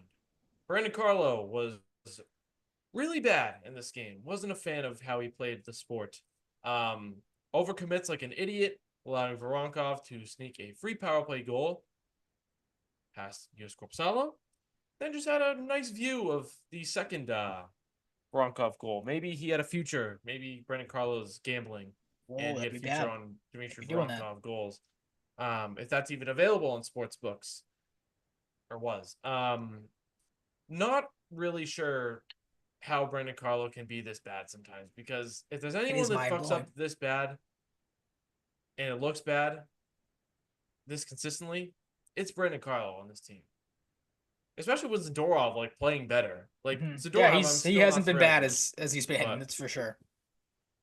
holy shit, dude! Like Brendan Carlo was really fucking bad sometimes. There's times where it doesn't even look like he knows what sport he's playing out there, or like It's he's never played the baffling. sport before in his life. It's a fucking shame. Like had a great view of the second Voronkov power play goal, and on that second one, not really sure what Eunice Corpusalo's doing, just flopping around. Like, really just not impressive goaltending. I wouldn't even call it goaltending in any roundabout way. Um, Sweet little pass from Jack Johnson. Not kidding. That's a real sentence. I'm not being sarcastic. To Pidia. I think his name is Mikhail Pidia. I forgot to look up his first name. I forget. He's a fringe roster guy for them. Not super familiar with him. Gets a huge rebound right over Marchenko, who scores. Pro Marchenko having a very good season. Did not like some things associated with Brad Marchand, and likewise, and vice versa, rather. They did not like each other. That was proven. Charlie Coyle scores, whatever. They lost by a lot. They played bad. One of the lesser games of the season by the Bruins, and I didn't like it. But in classic Bruins fashion, they turned around with a 4-0 win the next game. Because, you know, what the hell? Like, why not? You know, that first one was just a prank. Home and home. Gotcha. Part two, gotcha. Part two goes to the Bruins. 18 save shutout for Swayman. 28-18 shot advantage for the Bruins. 0 for 5 on the power play combined. No power play goals in this one, not allowed. Justin Brazeau scores out front. Then Kastelik and Olivier drop him. Fabian Lysel's NHL debut. Been playing pretty well down there again this year. Thought he was okay in this game. Overall, decent. Had one rough turnover late in the game that I thought was avoidable, but overall, I didn't see anything that I was like upset about. I think he was okay. And first shift, Bruins must disagree with you. yeah, I don't know. I don't know what that is, but they kind of seem to open the door to like it's not long term. Like they could call him up when they feel it's necessary soon, Okay. hopefully soon, because like let's get something out of him, please. Didn't get an assist, but made a nice play. You know, stayed calm behind the net, kept the play alive. Eventually leads to Brazo's goal, and the first of the game for Bruins. I do wonder if he comes back up because I don't know if this is like okay, f you. Even though I've said in the past, I feel like they just don't like him sometimes. Kind of seems that way. Yeah, it's odd, but they did call him up. They did give him a chance, and I hope he gets another one soon. A horrible turnover from Damon Severson leads to a geeky snipe. Um, that contract looks terrible. They gave him a lot of money last summer. He's been scratched once or twice, I think, in the last week, and he sucks. Full body ass. He is full body ass. Jesus. Um, Tell me how you really feel about the guy. he sucks. Got to be careful. Handing out big contracts, free agency. A failed Dante Fabro pass leads to a sick little Pastrnak breakaway, giving us a glimpse of what we're more used to. A little nastiness from David Pastrnak on the breakaway. He's been great lately. Or not great all the time. Better lately, more David Pastrnak like. Jeremy Swayman's been better lately, which is nice too. I get shut out in this game. Another bad Blue Jackets turnover. There were lots of them in this game. Leads to a snipe for Cole Koepke. And McAvoy gets hammered, a little shaken up, and Zadorov steps in. That's showdown number 2 for Matt Olivier. And yeah, that's about it. Good win for the Bruins. But like, really would have preferred the lack of a 6-2 loss the Yeah, night before before. it. Yeah. Like, we're just gonna do shit like this year. That's been established. It is what it is. Not a whole lot to take away from the Washington game. Partially because I didn't see the second and third periods, but they this is lost. Did I put loss? Or no, this is win. They certainly lost. They did not win this game. Swayman stops 24 of 26. Shots were even at 27. Brazos scores a minute and 20 seconds in off a crazy bounce off the glass. Ends up out front, scores. He's got like 3 goals in his last 2 games. I would like Justin Brazos' contract extended, please. Then no one else really felt like it, evidently. Everyone Minute else said, 21 "Now we're in. good." They had another game like this like a few weeks ago. They scored wicked early and then never again. So I don't like that. Alexi Protas continues his excellent sophomore season, looking like a great contract extension they signed him to. Pierre-Luc Dubois is working out for them. They got Ovi back recently to chase the record. He did not score in this game, though. Swayman was just frozen on the Protas goal, which was kind of bizarre to me. Didn't really love that. He sneaks one past Swayman off a behind-the-net pass from Pierre-Luc Dubois. Chikrin's goal was just a snipe. Simple as that on the power play. And a disappointingly easy breakout that confused Pavel Zacha off the face-off. Leads to an easy empty net goal for Alexi Protas, and that's the game. So, not great.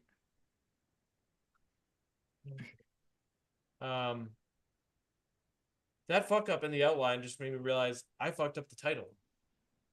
Oh no! Take 2 of 3. Oops. Well, in an alternate reality, you hope that was the case, but yeah, they didn't. Fuck. Now I have to update all the titles. classic prank. Gotcha. I pranked myself. Any takeaways from this past week? I don't have a ton. No, it's what, like I said, hated the first Columbus game, but want to know your thoughts if you have any. it's what you said. It's not that we were going to these games thinking they've turned a corner, but I feel like I said this a couple of shows ago. Whenever it feels like they're starting to build something with this team, they pull stuff like this. The terrible performance against Columbus, kind of a no-show against Washington, which maybe you expected because Washington's been a much better team this season. But this is just the world we're living in with the Bruins right now. They really haven't shown you anything where they've put a stretch together where you're like, okay, here's the team that you finally expected to see. All these guys are starting to gel together. They're starting to perform like they should. Nope, it's win 1 here, lose a couple there, win a couple, drop 3 more. So this is the team that I think we're going to get. It's going to be a frustrating team to follow. It's been a frustrating team to follow all season. But I don't know. Until I feel like I've said this before too, until they prove otherwise, like, I don't know how much there is to talk about this team because it's just been more of the same as time and time goes on. Like, you want to say, okay, maybe Swayman's played a little better of late, but you said this a couple shows ago too. Even in the games he plays well in, the 4-0 shutout, it's an 18 save shutout. So how much do you really want to build off of that? Like, he didn't see a whole lot of, I would have to assume, high danger chances in an 18 save shutout. Only gave up a couple in the Washington game, so not terrible. But again, is it something you want to build off of? Hang your hat on all those sayings? I don't know. It like I said, it's just more of the same, and that's why it's just been so tough to talk about this team, really throughout the entire season. Yeah, you make good points. Like, it's kind of a weird spot for Swayman, but it's good to see more W's in a shutout. One thing for me too, like, they gotta, of course, put some more consistency together too, because like they played good in that first stretch under Sacco, but like that was a little baby part of the schedule, not the strongest. So you got to take that with a little grain of salt. One thing that I am just hoping for, and this is something that maybe has been brewing in the back reaches of my mind, due to the fact that Fabian Lysell did not make the team out of camp, with not much added to replace guys like DeBrusk, JVR, and Heinen. You think that would pave the way for Mr. Lysell to make the team? Now he's sent down after 1 game. Oliver Wahlstrom is in the mix. I'm already done with Oliver Wahlstrom. He's not good. That was known. They just took a flyer. No, like, I'm done. Plain and simple. If he is taking ice time away from Fabian Lysell, I'm not happy with that because he is bad. He was drafted on skill and shooting talent that he hasn't provided enough of in the last few years. He is a bust. But he scored a cool shootout goal when he was 20 years ago, or whatever that was. Yeah, I don't know. It's and he fine went that to BC or whatever one of the. Yeah, he wasn't really that good at BC. I know. I watched like every game that year. Yeah, but that's besides the point. It's not though. That was Don Sweeney talking, by the way. That wasn't scumbag Boston fan. As the joke I love to make is that get the guy that's been here or that's from around here, and Don Sweeney will eat him up. Yeah, like I'm cool if they put Oliver Wahlstrom on waivers at some point because I just haven't been impressed. In the games we've seen, I haven't been impressed with him as a hockey player in the past few years. They just got him on waivers for a reason. As the New York Islanders deemed him not eligible That's one of to those teams play. where if they Yeah. don't want him, then how good actually is the Yeah, and player? like this might be a little bit of an overreaction, but like it might not be. We'll see. Like, we better see Fabian Lysell back. Because I'm not saying this like he lit the world on fire in his one game, and I didn't expect him to. Like they gave him a little bit of a cupcake of a matchup, like not the best team with Columbus. They didn't want him against Washington. That's fine, whatever. Not the best, but it's whatever. They do that with teams. And certain players, Fabian Lysell needs to not be losing ice time to Oliver Wahlstrom or Johnny Beecher Who did because he Johnny play Beecher isn't with? good either. Who did he play with when he was up here? Because I missed the game. Did they give him the typical Providence Prezzo and Bruins? Frederick. Oh, okay, so that's not terrible. I was gonna say, did they give him the typical young player preference where you put him on a line or fourth line with two guys that can't skate and then Hmm. get mad when he didn't do anything because he's not at the skill level of the two stiffs he put him with? So that's good. At least he was with Frederick, has some ability there. Eh, yeah, but not Not really. much, yeah, not much, but Yeah. they didn't bury him as much as I Yeah. expected you to tell me that they buried him when I asked that question. Oh yeah. I agree. Um, it's tough. They just need to give him some run.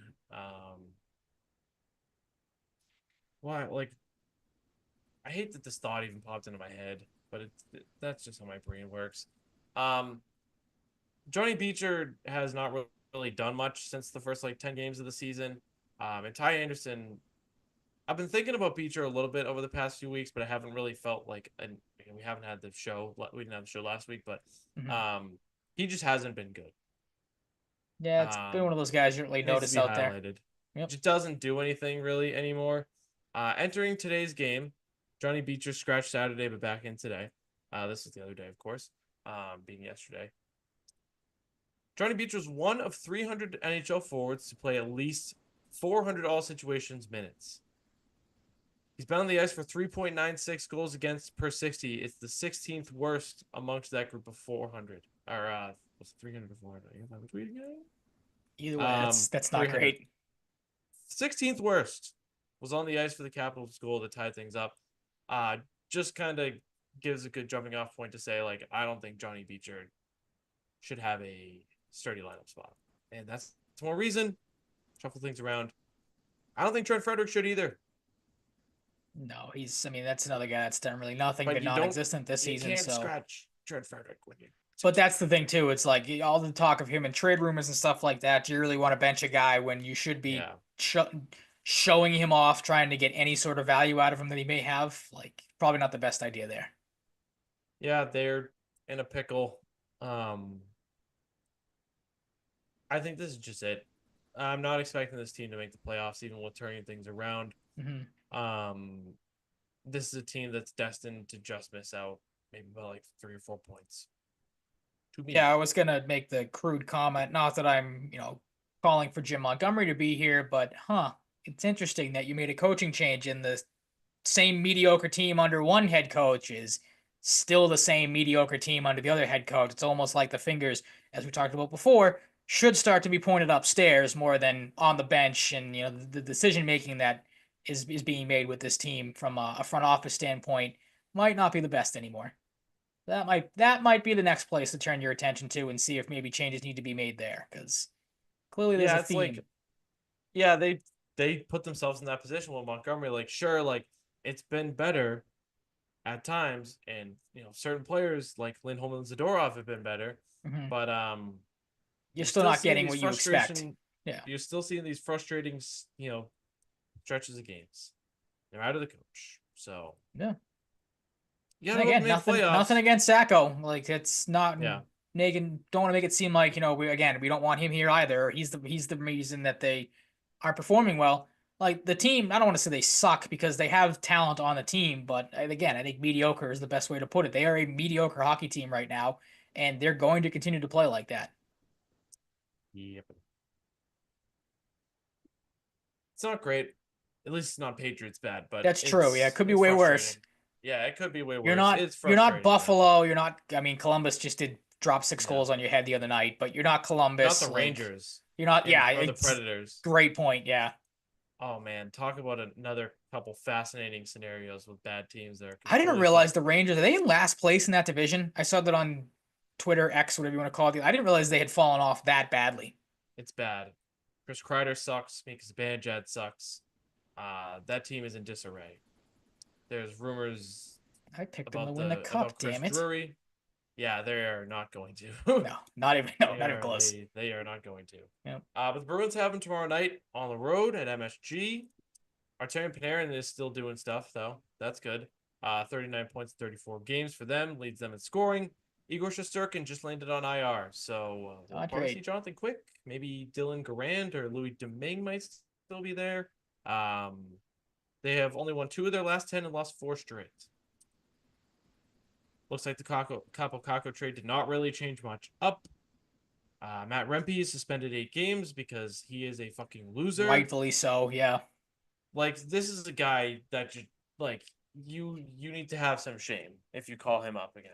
Like, he should go right to the Hartford and probably the ECHL, honestly. Like, just banish him. Like, he's a fucking rock brain doofus. He's a goon among goons who wants to hurt people.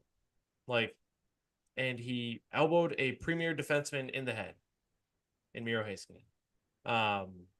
Fucking douchebag. Toronto. This could be ugly. The Leafs are good. Leafs are leading the division. Quite the opposite to the basement dweller Metro Rangers. The Leafs are first in the Atlantic. They're 23-13-12. Mitch Marner having a great season in a contract year. Good timing on that. Leads them in scoring. Austin Matthews has been hurt. Not sure what his status will be. He has 51 points in 38 games, being Marner. Now Matthews, they're playing pretty good. Yeah, but Anthony Stolarz is hurt. He had a good start to the season for them. See who's in net. They had some question marks, but overall, I think you'll take being first in the Metro. I think it's that simple, or the first in the Atlantic, rather. The New York Islanders beat this team. This is one team I just won't watch. Like if there is a game that I can watch and involves the Islanders, I just won't. I'd rather watch the Sharks or the Blackhawks. Truly. Connor Bedard, Matt I was just gonna say they have some young talent that's worth tuning into. Fucking hell. The New York Islanders might just be like this forever. They're the loser point merchants every year, it seems now. They're 14-7 and 14-17 and 7. They're 7th in the Metro. The Rangers are somehow worse than them, but that's what the loser point can do.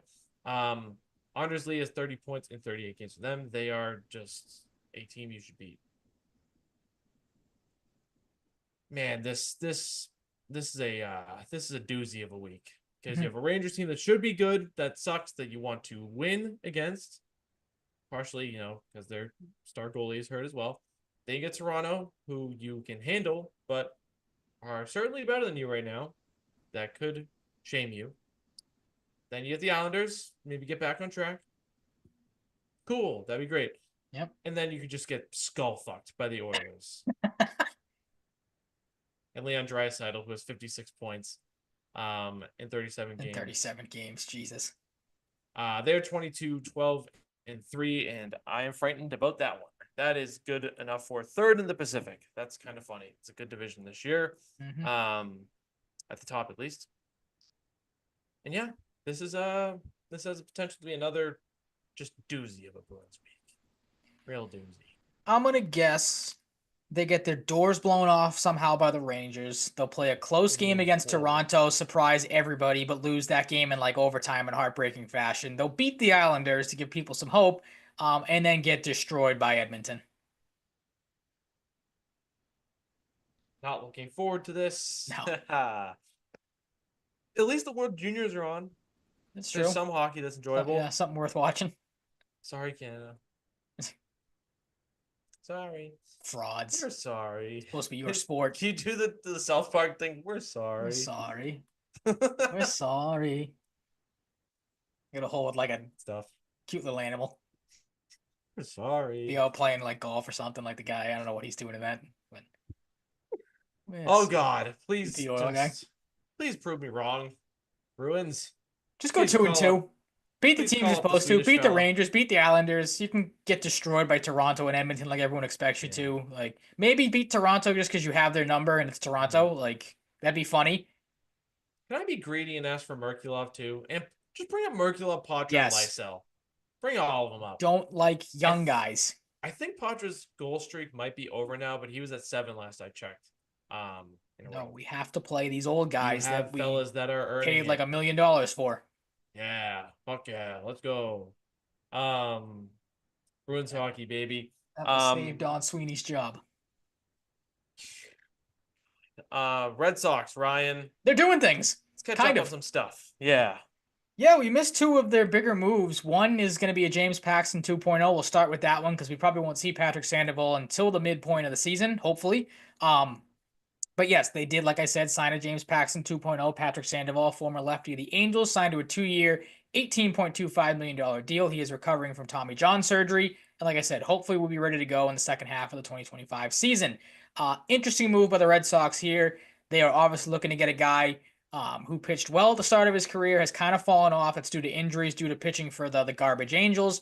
But if you look at his splits 2021, 2022, in 44 games, had 41 starts. He was 9 and 15 with a 3.17 ERA and over 230 innings of work. Good strikeout numbers, 96 walks to 245 strikeouts, so not bad there. His last couple of years, 2023, 2024, the numbers have dipped. 44 games, 44 starts, 9 and 21, a 4.45 ERA, and 224 and a third, 209 strikeouts to 109 walks. Is he the flashiest name? No. Was he the best? Because obviously we heard at the start of the offseason the Red Sox wanted to get a left-handed starter in there to better balance out that rotation. They obviously did that with the Garrett Crochet trade. This is another lefty they bring in. Out of the ones that were available, I'm going to name them off, and I'm going to ask you if any of these names you would have preferred over um, over Patrick Sandoval. So the lefties that were available at the time of this outline being made: Patrick Corbin, Jose Quintana, Andrew Heaney, Wade Miley, Alex Wood, Martin Perez, who you know I love, James Paxton, John Means, old man Rich Hill, who I think is going to be in the broadcast booth for the Red Sox this season, so he may have officially retired, and Danny Duffy, who I think officially retired as well. Of course, Patrick Sandoval is the youngest out of all those names. For the people that did not know, he is 28. All those guys are 33 or above. John Means is 31.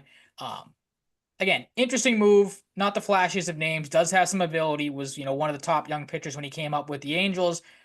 Your thoughts on this move, or again, thoughts on any of the names I may have mentioned? Is there anybody that you would have maybe preferred over him if you had to pick somebody, or you don't have to pick at all? Like, this is the move you think is the right one out of these names. Probably just John Means. Probably just John Means. I would have been okay with John Means. Mm-hmm. I've been okay with Heaney. Like, Yeah, Heaney's an interesting one. Kind of can yeah. work out of your bullpen, can be a starter. Quintana, maybe if he was a little younger. Yeah, I'm not that interested in a 35-year-old Jose Quintana very no, much. So nope.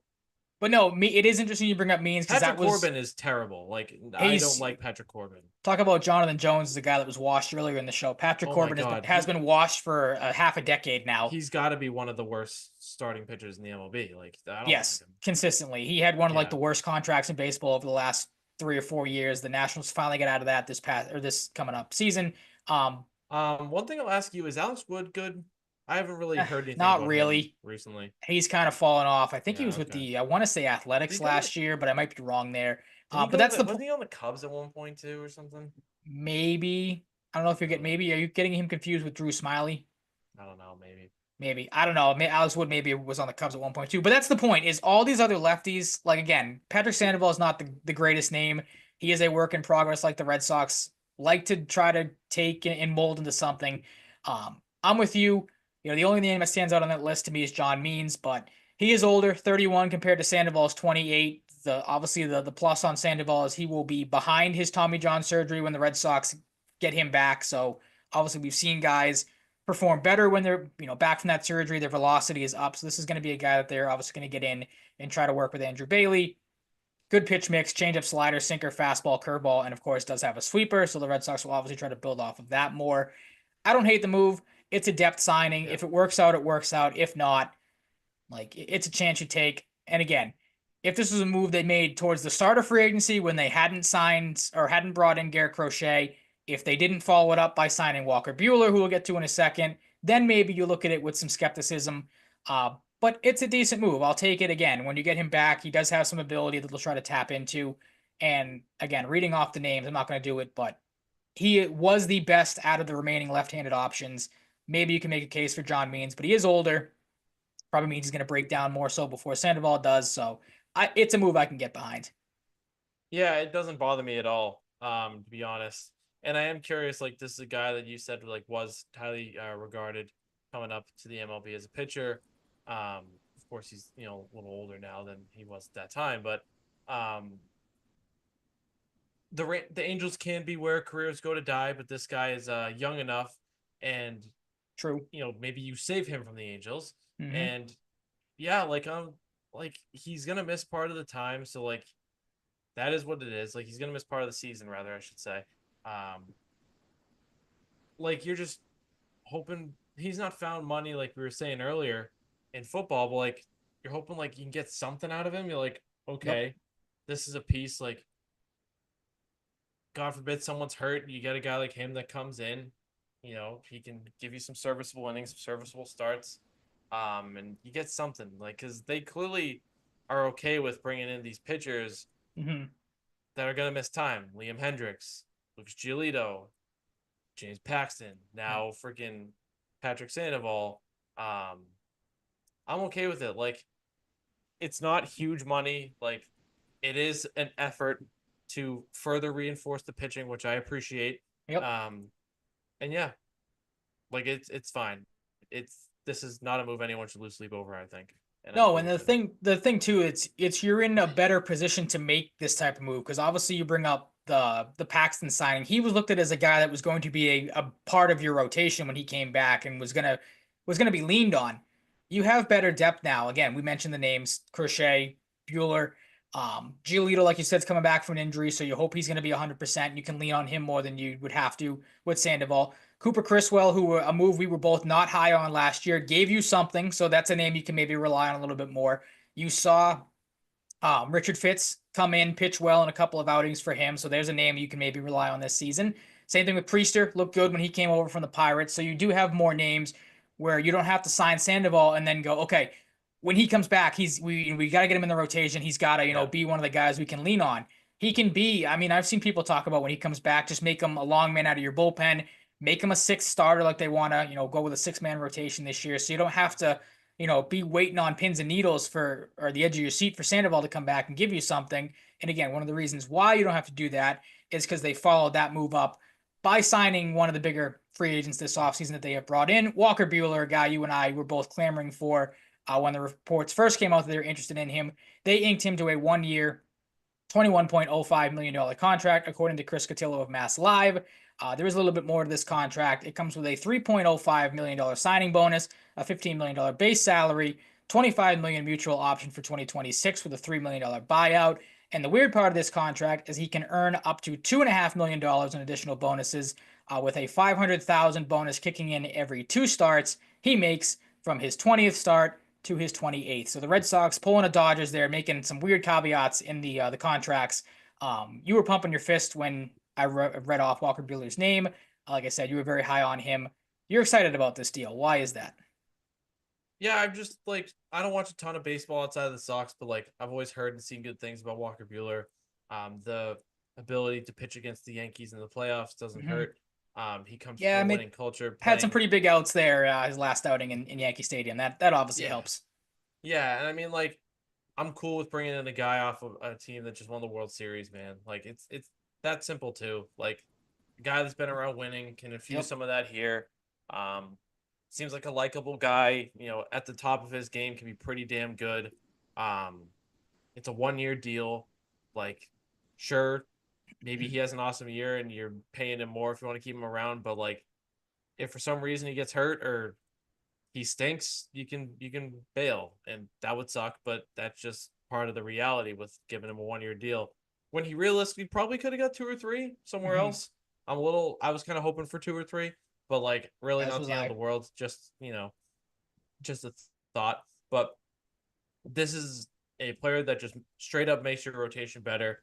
Um, he has shown postseason prowess a little bit, and for a team that I think right now I am counting on to make the playoffs.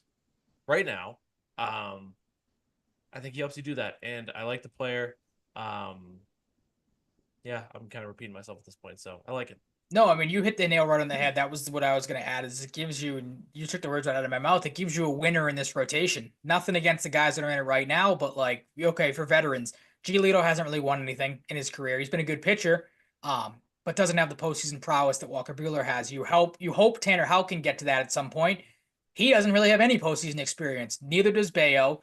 Crochet doesn't have any. And again, there was some not concerns, but we talked about it when you had the Crochet deal. Is can he build off of the great season he had last year? He's going to be your opening day starter. Bueller's probably going to be your number 2, maybe your number 3 behind Houck if you want to go that way. But like you said, Walker Buehler gives you that guy that's been there before, that has shoved in the playoffs. We watched it up at Merrimack. That I think it was the 18 inning game.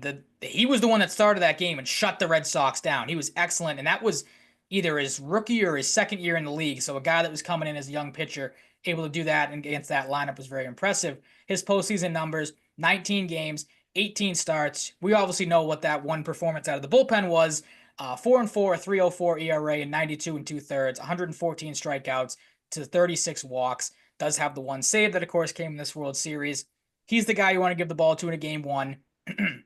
Excuse me, because again, he has that postseason experience. He gives you that veteran leader that the rotation really doesn't have. Again, you could look at his Giolito for that, but Buehler is the big option.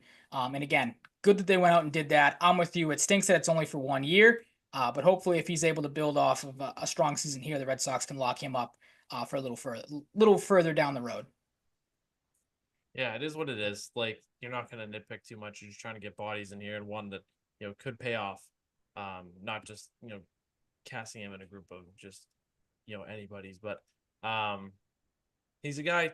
He's a guy that could be an X factor if you're finally back in the playoffs.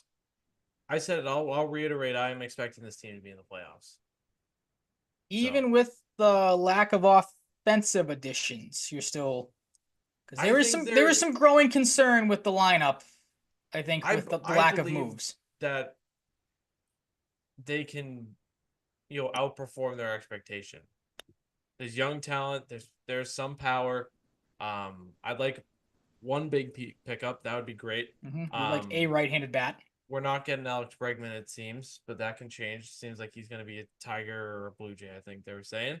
Um, that's what I saw. I saw some Okay. report about that. Um, I'm expecting this team to make the playoffs, or like at least make some Be in significant contention. improvements. Like be there Mm-hmm. a little more than the past.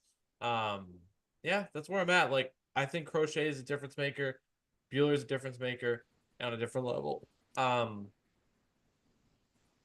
Like yeah, sure you could add to the lineup and make it better, but my big concern to get to this point I'm at right now was improving the pitching, and they did that. So I'm gonna Mm-hmm. believe. I'm gonna Yeah, believe in the bats. I don't know if I'm right there yet. I would still like to see one addition made to the offense because again, I don't know how much.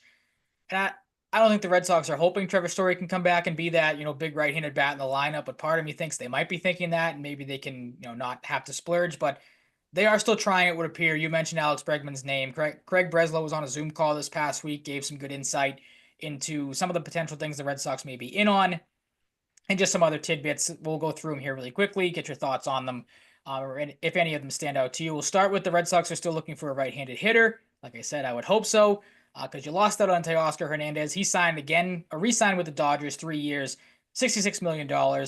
It would appear Anthony Santander. Did you send me something the other day or today about him? It doesn't seem like the Red Sox are in on him, or I saw something. Was it the Blue Jays? It might be the Blue Jays were in on him as well. You mentioned it. I didn't see it that Bregman is, I knew about the Tigers potentially. I did not know about the Blue Jays until you said that.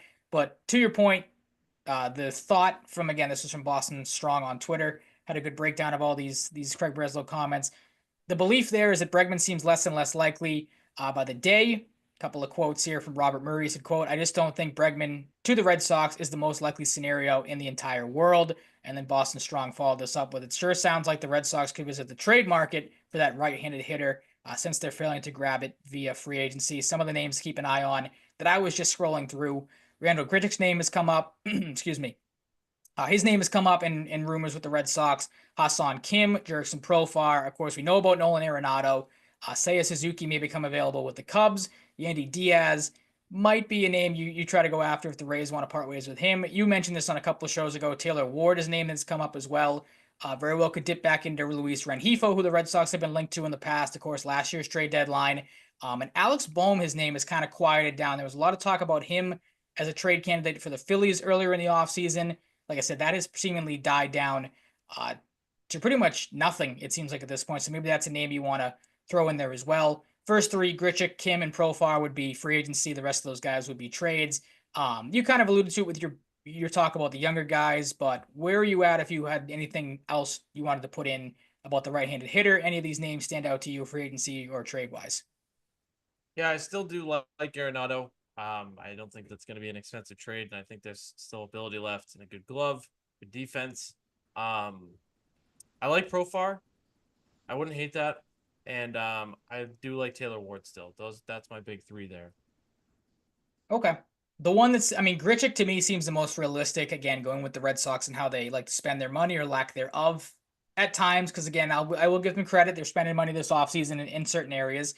Grichuk seems like the one that's the most makes the most sense. I think he'd be a decent platoon with Yoshida at the DH spot. You can put him in the outfield, move him around there. Profar, I would like to plays pretty much every position in the book. And the thing I heard about Taylor Ward, according to this Boston Strong had this, a couple other people I saw on Twitter, he seems to be on the pricier side. So I don't know if the Red Sox maybe want to go down that road. But again, would fill the need, would be a right-handed hitter that can play the outfield. So it wouldn't be the worst thing to maybe go after him with the Angels. On to the next point. Craig Breslow said he's open to adding to the bullpen as it stands right now. Your right-handed reliever options: Cooper Criswell, Luis Guerrero, Liam Hendricks, Zach Kelly, Justin Slayton, Weissert. I don't think Whitlock is going to be, I don't know, he's definitely not going to be ready this season. I don't know if he's going to pitch at all coming back from his Tommy John surgery. Winchkowski, Isaiah Campbell, Michael Fulmer, Brian Matta, and Wyatt Mills are all not on the 40-man, but they are right-handed pitching options for the bullpen. For the lefties, Bernardino, Chapman, who we know was brought in, Chris Murphy, Zach Penrod, and Justin Wilson, who was also added this season. Where are you at in the bullpen? Are these names, are they sufficient for you? Would you like to see them add somebody else? Or would you maybe allocate the money somewhere else if you were to, where would you, I guess what I'm asking is where would you put the bullpen as a massive need right now if you had to pick? Tanner Scott signed? No, I don't think so. Well, I'll sign him, but All right, start there. you need something else. If it's not Tanner Scott, I would like another name. I'd like a decently pricey free agent addition. Yeah, I'm curious what how deep they want to go with, like when he says the would be open to adding to the bullpen. I don't know if that means a big splurge like a Tanner Scott, or I'm trying to pull up who's available for relievers right now that make the most sense. And of course, my computer is not working right now. Trying to see if any names stand out. Like Ryan Presley is there with the Astros. That wouldn't be a terrible ad. David Robertson's on the older side, but he's been good. There's Drew Smiley, who I said earlier. Joe Kelly's still available. I don't know if you want to bring him back. Like, none of these names are really jumping off the board. I know Carlos Estevez they were linked to a couple weeks ago, former closer for the Phillies. That might not be a terrible name. Chris Martin's still available. I haven't seen him linked to returning to the Red Sox or really going anywhere. I don't know if he's a name that maybe stands out to you you'd bring back. But, like, right now, the obvious ones, Tanner Scott's still there, like you said. Chafin is still there. I don't know if they want to add another lefty if you'd go in that route, but there's really not a whole lot of names. Chafin, don't you? I do, yes. Yeah. So that's enough for me. I don't know a ton about him. But, like, Mm-hmm. guys I want to see, like, I do want to see what Liam Hendricks can do, but, like, that's a question mark a little bit. I like what we've seen from Justin Slayton at times. I'd like to see him get some run and maybe establish a full-time spot. Like, I'm okay if Zach Kelly isn't a permanent piece if he needs to get bumped out. Bernardino can be good. Chapman is a scumbag, but, like, they sign him like they're going to keep him around. Justin Wilson, I could give a fuck less about. He's just old and not very good. He's a prime Red Sox. Take a chance and see if he works out for you. Luis Guerrero could be a fake person. I'm not even sure he's a real guy. He pitched for him And last year. Was pretty good. oh, okay, well, I Yeah. wasn't watching at that point I in the was gonna season, say I it was guess. more towards the end of the year when a lot of people Yeah, tuned dude. out, so that's probably why you don't recognize the name. But he was Yeah. decent in his couple of a handful of appearances that he had. All right, fair enough. I love Lynch when he's on his game, Mhm. and Weisert's fine. Like I'd be fine if Weisert's there. So yeah, that's where I'm Jeff at. But Hoffman's still available. I I don't know I why really the I'm Phillies okay haven't with brought Jeff him back Hoffman. yet. From what I looked at, we had a guy in the chat I remember a couple weeks ago that was high on him as well. Mhm. Um, I want Tanner Scott. I'll stay on that. I've been on that the whole offseason, so I want Tanner Scott. You're Well, loading the bullpen up with lefties then. Well, I'm not like saying that as a bad thing. I'm just saying yeah. that your strategy is to just bombard teams with lefties, which I don't hate. I just want a big body. I want a big body. I want a big price tag. I don't care what he throws. So Okay. I think one more big name could well, they don't really have a lot of big names. They have guys that are solid, but A lot of guys. um Yeah. in an ideal world, I would probably want Carter Crawford back in the bullpen. Yeah, that's the thing to keep in mind too, because I don't. We'll get to the 6-man rotation comments in a second, because that has not divided things, but there are some opinions on that that I want to get your thoughts on as well. But Crawford, right now, if I had to guess, he is probably the odd man out in the rotation. You're not going to bring Giolito back to use Yeah, him I as a saw long man. Like he this would is be your nothing number against 5 starter. this is nothing against Red Sox stats because I think whoever runs that account is really smart. He had a projection after they signed Bueller or Sandoval, probably Bueller, where he had Giolito in the bullpen. I was a little confused about that one. I don't think that makes a lot of sense. Unless the only thing I can think of is that you try to just ease him back into a workload, so you Hmm. start him as like a couple, like they've done with Whitlock in the past, or did with Whitlock in his first season with the Red Sox. Have him pitch a couple of innings. Um, Maybe you use Giolito as an opener, but like again, if you're doing that, then you make him the starter. Um, I don't I want mean, to see if openers. We should be no, past the opener stage well, of the that's Red the thing Sox too, now. that Yeah. with the 6-man rotation thing kind of worries me a little bit. But again, we'll get to that in a second. Some other minor ones. Rafael Devers, as of right now, is staying at third base. That makes sense unless you add Arenado, then you would move Devers to your DH. Um, we've talked about it in the past. You kind of in the same boat I am. Like you keep Devers at third base for now, and then have to, you make a reactionary move if you do sign somebody else or bring somebody else in. Yeah, I am. All right, fair enough. Move on then. Good one here. They're not actively looking to trade Tristan Casas. There are obviously reports that I think I texted you this or showed this to you, or if they did this, I would have lost a lot of respect for Craig Breslow. The reports that they were trying to trade Yoshida to the Mariners in the Luis Castillo deal, and to sweeten that deal and to take that contract, they would have had to add Casas, which would have been absolutely stupid if they did that. And then the other rumor was that they apparently, I don't know if the Pirates asked the Red Sox for Casas or vice versa. But in the Jared Jones potential trade, they would have had to give up Casas in that deal. Which before getting Crochet, I don't know if I would have hated that. Jared Jones looks like the real deal in Pittsburgh. Yeah, But you got now to tell me about Jared Jones because I saw that rumor like a week and a half ago and I wasn't familiar with his existence. So he's not on the level of Paul Skeens, but he is the de facto two. Like him and Paul Skeens are going to be problems for teams for a long time if the Pirates are able to lock those two guys up, because Jones obviously broke into baseball before. I mean, they broke in the same year last year. But Jones started the year on the roster, was very good for the first month and a half until Skeens got there, and then it obviously we know Paul Skeens just kind of took off, and Jones got hurt, but he is their number two. He very easily could be 1A 1B situation there for him, but he'd be a nice luxury add, but you're not going to give up Casas for him now that you have Crochet here. That's the biggest thing for me. yeah, I don't know, and I can't act like I'm like, oh, Jared Jones, you'll get him because I didn't really know who he was until I saw that rumor like a week and a half ago. But like, it's interesting. I hope they're not talking to teams about Casas much. To be honest with you, Yeah, I mean, I don't know if they're going to struggle to keep signing guys. Like, if you move on from Casas, then your lineup is really thin. Like, it's Devers yeah, and Duran, and I hope they don't think Yoshida's going to come back and be almost. You would hope Yoshida comes back and is a force in the lineup, but like that's not something you can bet on. I'm starting to get worried there maybe again. I hope Campbell's going to be good. I hope Roman Anthony's going to be good, but like I'm starting to worry they're maybe starting to put a little bit too many eggs in those guys' baskets. And we've seen them have this problem before where they rely a little bit too much on their young guys and don't supplement them with veteran guys, and then the rookies struggle and you kind of have nothing else to fall back on.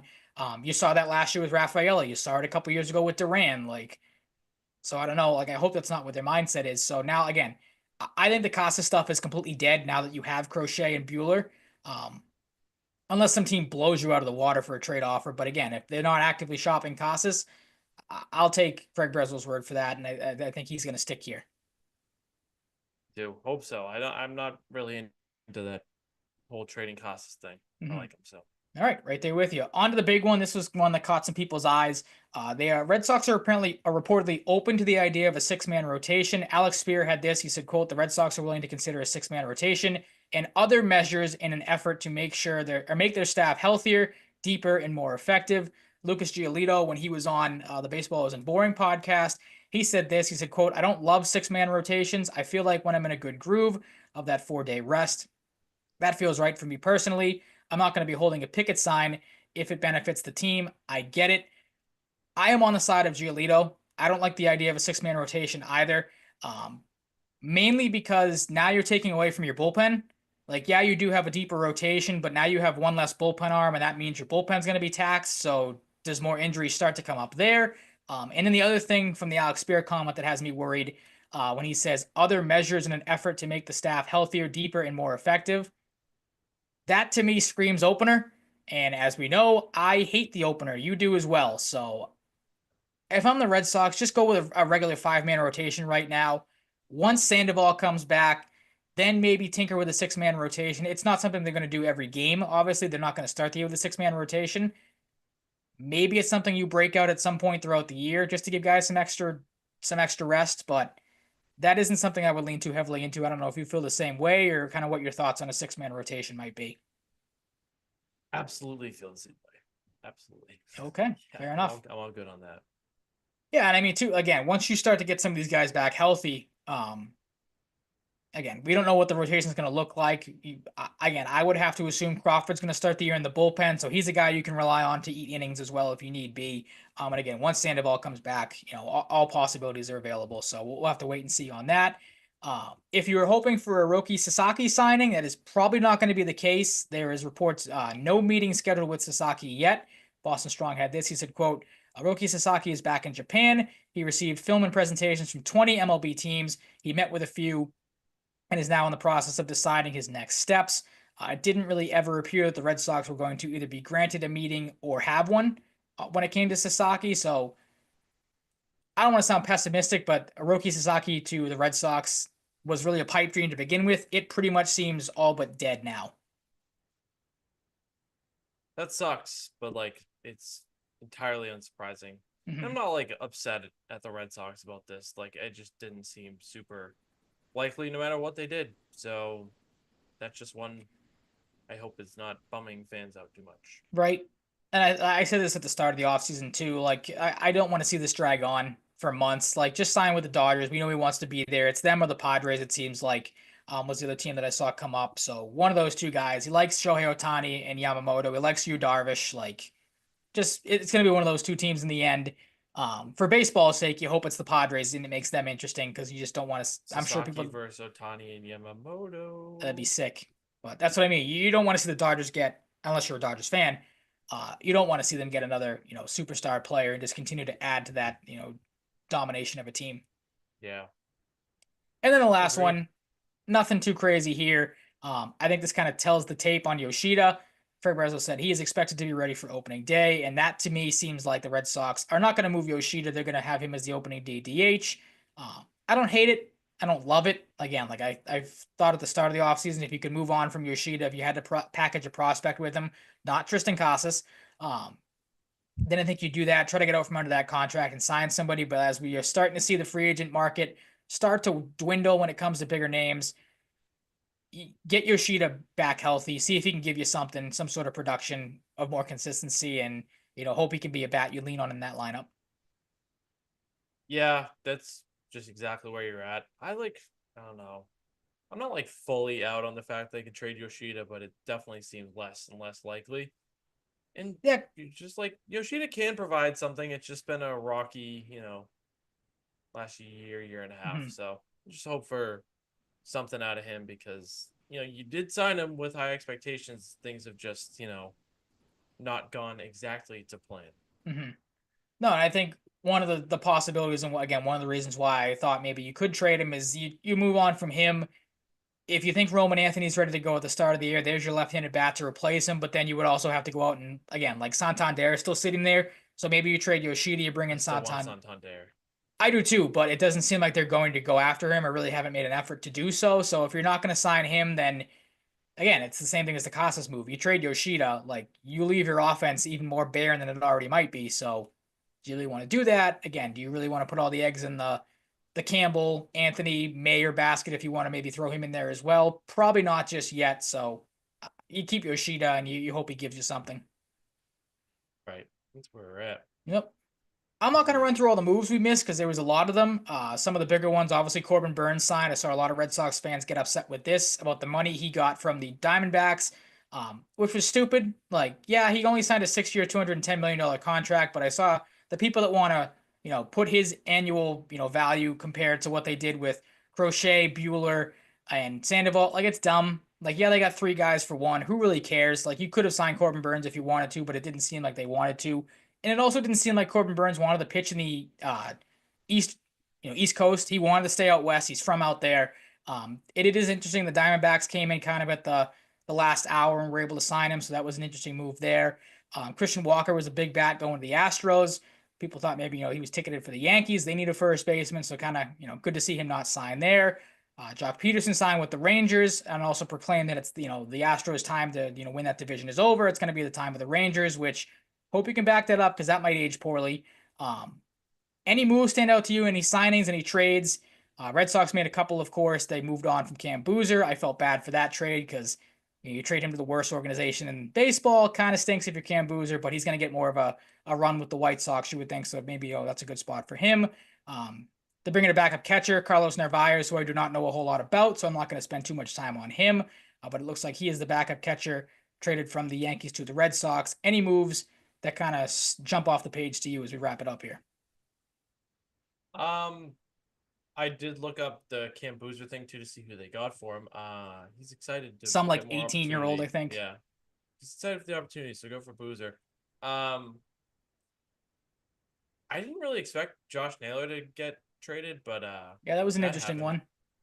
one. Um, Cleveland just doesn't like big past paying couple any of weeks. their Yeah, they star don't players, it like. seems like I don't want to say they're a cheap organization because they do tend to compete more so than not. And they are good with the turnover, but that was an interesting one. Moving on from him, they do bring back Carlos Santana, so they replaced him with a guy they know pretty well. So maybe that's a move that works out for them in the long run. Yeah, so I was surprised to see that because he's good. We can finally cross Jesus Luzardo off the wish list because we've Yep. talked about him in the past. He gets traded. Um, Philly, so Kyle Tucker won a little while ago. I like Emmanuel Valdez. He just didn't have a spot, so like see him moved. I think we might have talked about that, but Yep. Gleyber Torres signing a 1-year deal with the Tigers is really funny. Would We you have once preferred the Red talked Sox about bring him in? Because there was a report that the Red no, Sox checked in no. on him before he signed there. I'm kind of in the same boat you are. That's a guy that like him signing a deal with the Tigers is just unsurprising to me. Like, Yeah. kind of like, oh, whoa, he's super hyped up. Like, watch out, this guy's gonna be a Yankee for a while. Nope, he's a Tiger. Yep. Kind of feels right. Corbin Burns, like, it stinks, but it just became less and less likely sounding that they were gonna sign him. So like, it's a little easier to stomach when you sign um Bueller and Sandoval and get Garrett Crochet. So that sucks, but you talked about the West Coast thing too. That that's a tough sell. quite Mm-hmm. quite far away from the West Coast, Boston is. In case you need a Correct. geography lesson. And Christian Walker doesn't sign with the Yankees. Damn. They get old That man Paul sucks. Goldschmidt to play first And base Cody instead, and Bellinger. then trade for Cody Bellinger, which I don't hate Yep. that move. Like that's a decent pickup for them. Isn't Um, that Cody Poteet guy? Is that a guy you talked about? Or I'm mixing him up with Pepiot on the. the pitcher for the Rays. I was like, wait, isn't he like kind of good? But I was mixing him up with that Pepiot guy or Mm-hmm. Pepio. I don't know if it's like a silent T or something. Um, other than that, yeah, I don't really have much. Do you know the interesting tidbit about Cody Bellinger? Did I send that to you? Yankees might have. Oh If yes. people thought that Oh having Alex yes. Verdugo and Jazz Chisholm in the same locker room last year would be a problem, because those two guys apparently are pains in the asses in the locker room, according to Oh, I some thought you meant people. like they had something similar, like No, I think they with just, I don't know if it was like an lady immaturity thing, or I friends. mean, we Oh, know the lady level of friends. maturity that Alex Verdugo brings to the table. Mm. But if people thought that was a problem, for those that don't know about the Cody Bellinger and Giancarlo Stanton situation, go look that up, because that might cause some awkward tensions in the locker room between those two guys. So we'll have to wait and see how that works out. Good, on the baseball Oof. field, good pickup for the Yankees. Like I will give them credit; they have done a decent pivot off of losing um, Juan Soto from getting Max Fried, and I know Paul Goldschmidt might be over the hill, but maybe that's a move that works out for them. That is just so stereotypically Yankees, though. Getting Oh an my old God, yeah. guy, a former MVP, a big name, and seeing if he could work out there. But I do like the Bellinger move for them. He's going to play in that field, that ballpark for sure. Yeah, absolutely. But we'll see what Devin happens. Williams too. Thank That's you, an interesting one. Sorry to monster. cut you off. That was kind of the Yeah, forgotten that one was as big. well. Um, Big for the regular season. We'll see how it works out in the postseason, because he is not a good closer when it comes to postseason baseball. So Oh no, you're telling me he could fuck over the Yankees in the we shall see. playoffs? Yeah, Oh no. got to get there first um, though. yeah, true. Anywho, um, that is almost a 3-hour episode. Any closing thoughts, Ryan? Not that I can think of. On to 2025. Patriots just lose on Sunday, for the love of God. If you find a way to fuck that up and win, I will. I don't know what I'll do. Ryan will unleash hell and seize your Yeah. crops and land. Fucking hell. 3-hour episode. If you're new here, it's started 2025. We don't always do 3-hour episodes. We probably haven't done one in like a year. But wow. Okay, yeah. We So missed a enjoy lot. this. If you listen to the whole thing, that's fucking crazy. Thank you very much. If you don't, that's cool too. Um, thank you so much for listening. It is 10 o'clock. I'm gonna be just about at exactly 3 hours, just around there. Thank you so much for listening. New and old listeners, you can find us on YouTube and Twitch, full press coverage, um, Spotify, Apple, Podbean, Podchaser. Like, rate, review, comment, subscribe, all that stuff. Do that. We'd appreciate it. On Twitter, at Mike_Cratty, at Ryan_Salvaggio, and the show, at Sal and Cratty Pod. On TikTok as well, just throw the name of the podcast into the search bar there. We'll see you next week. Looking forward to a good 2025. Stay safe, stay healthy, be nice people, all that good stuff. We'll talk to you next week. Peace out.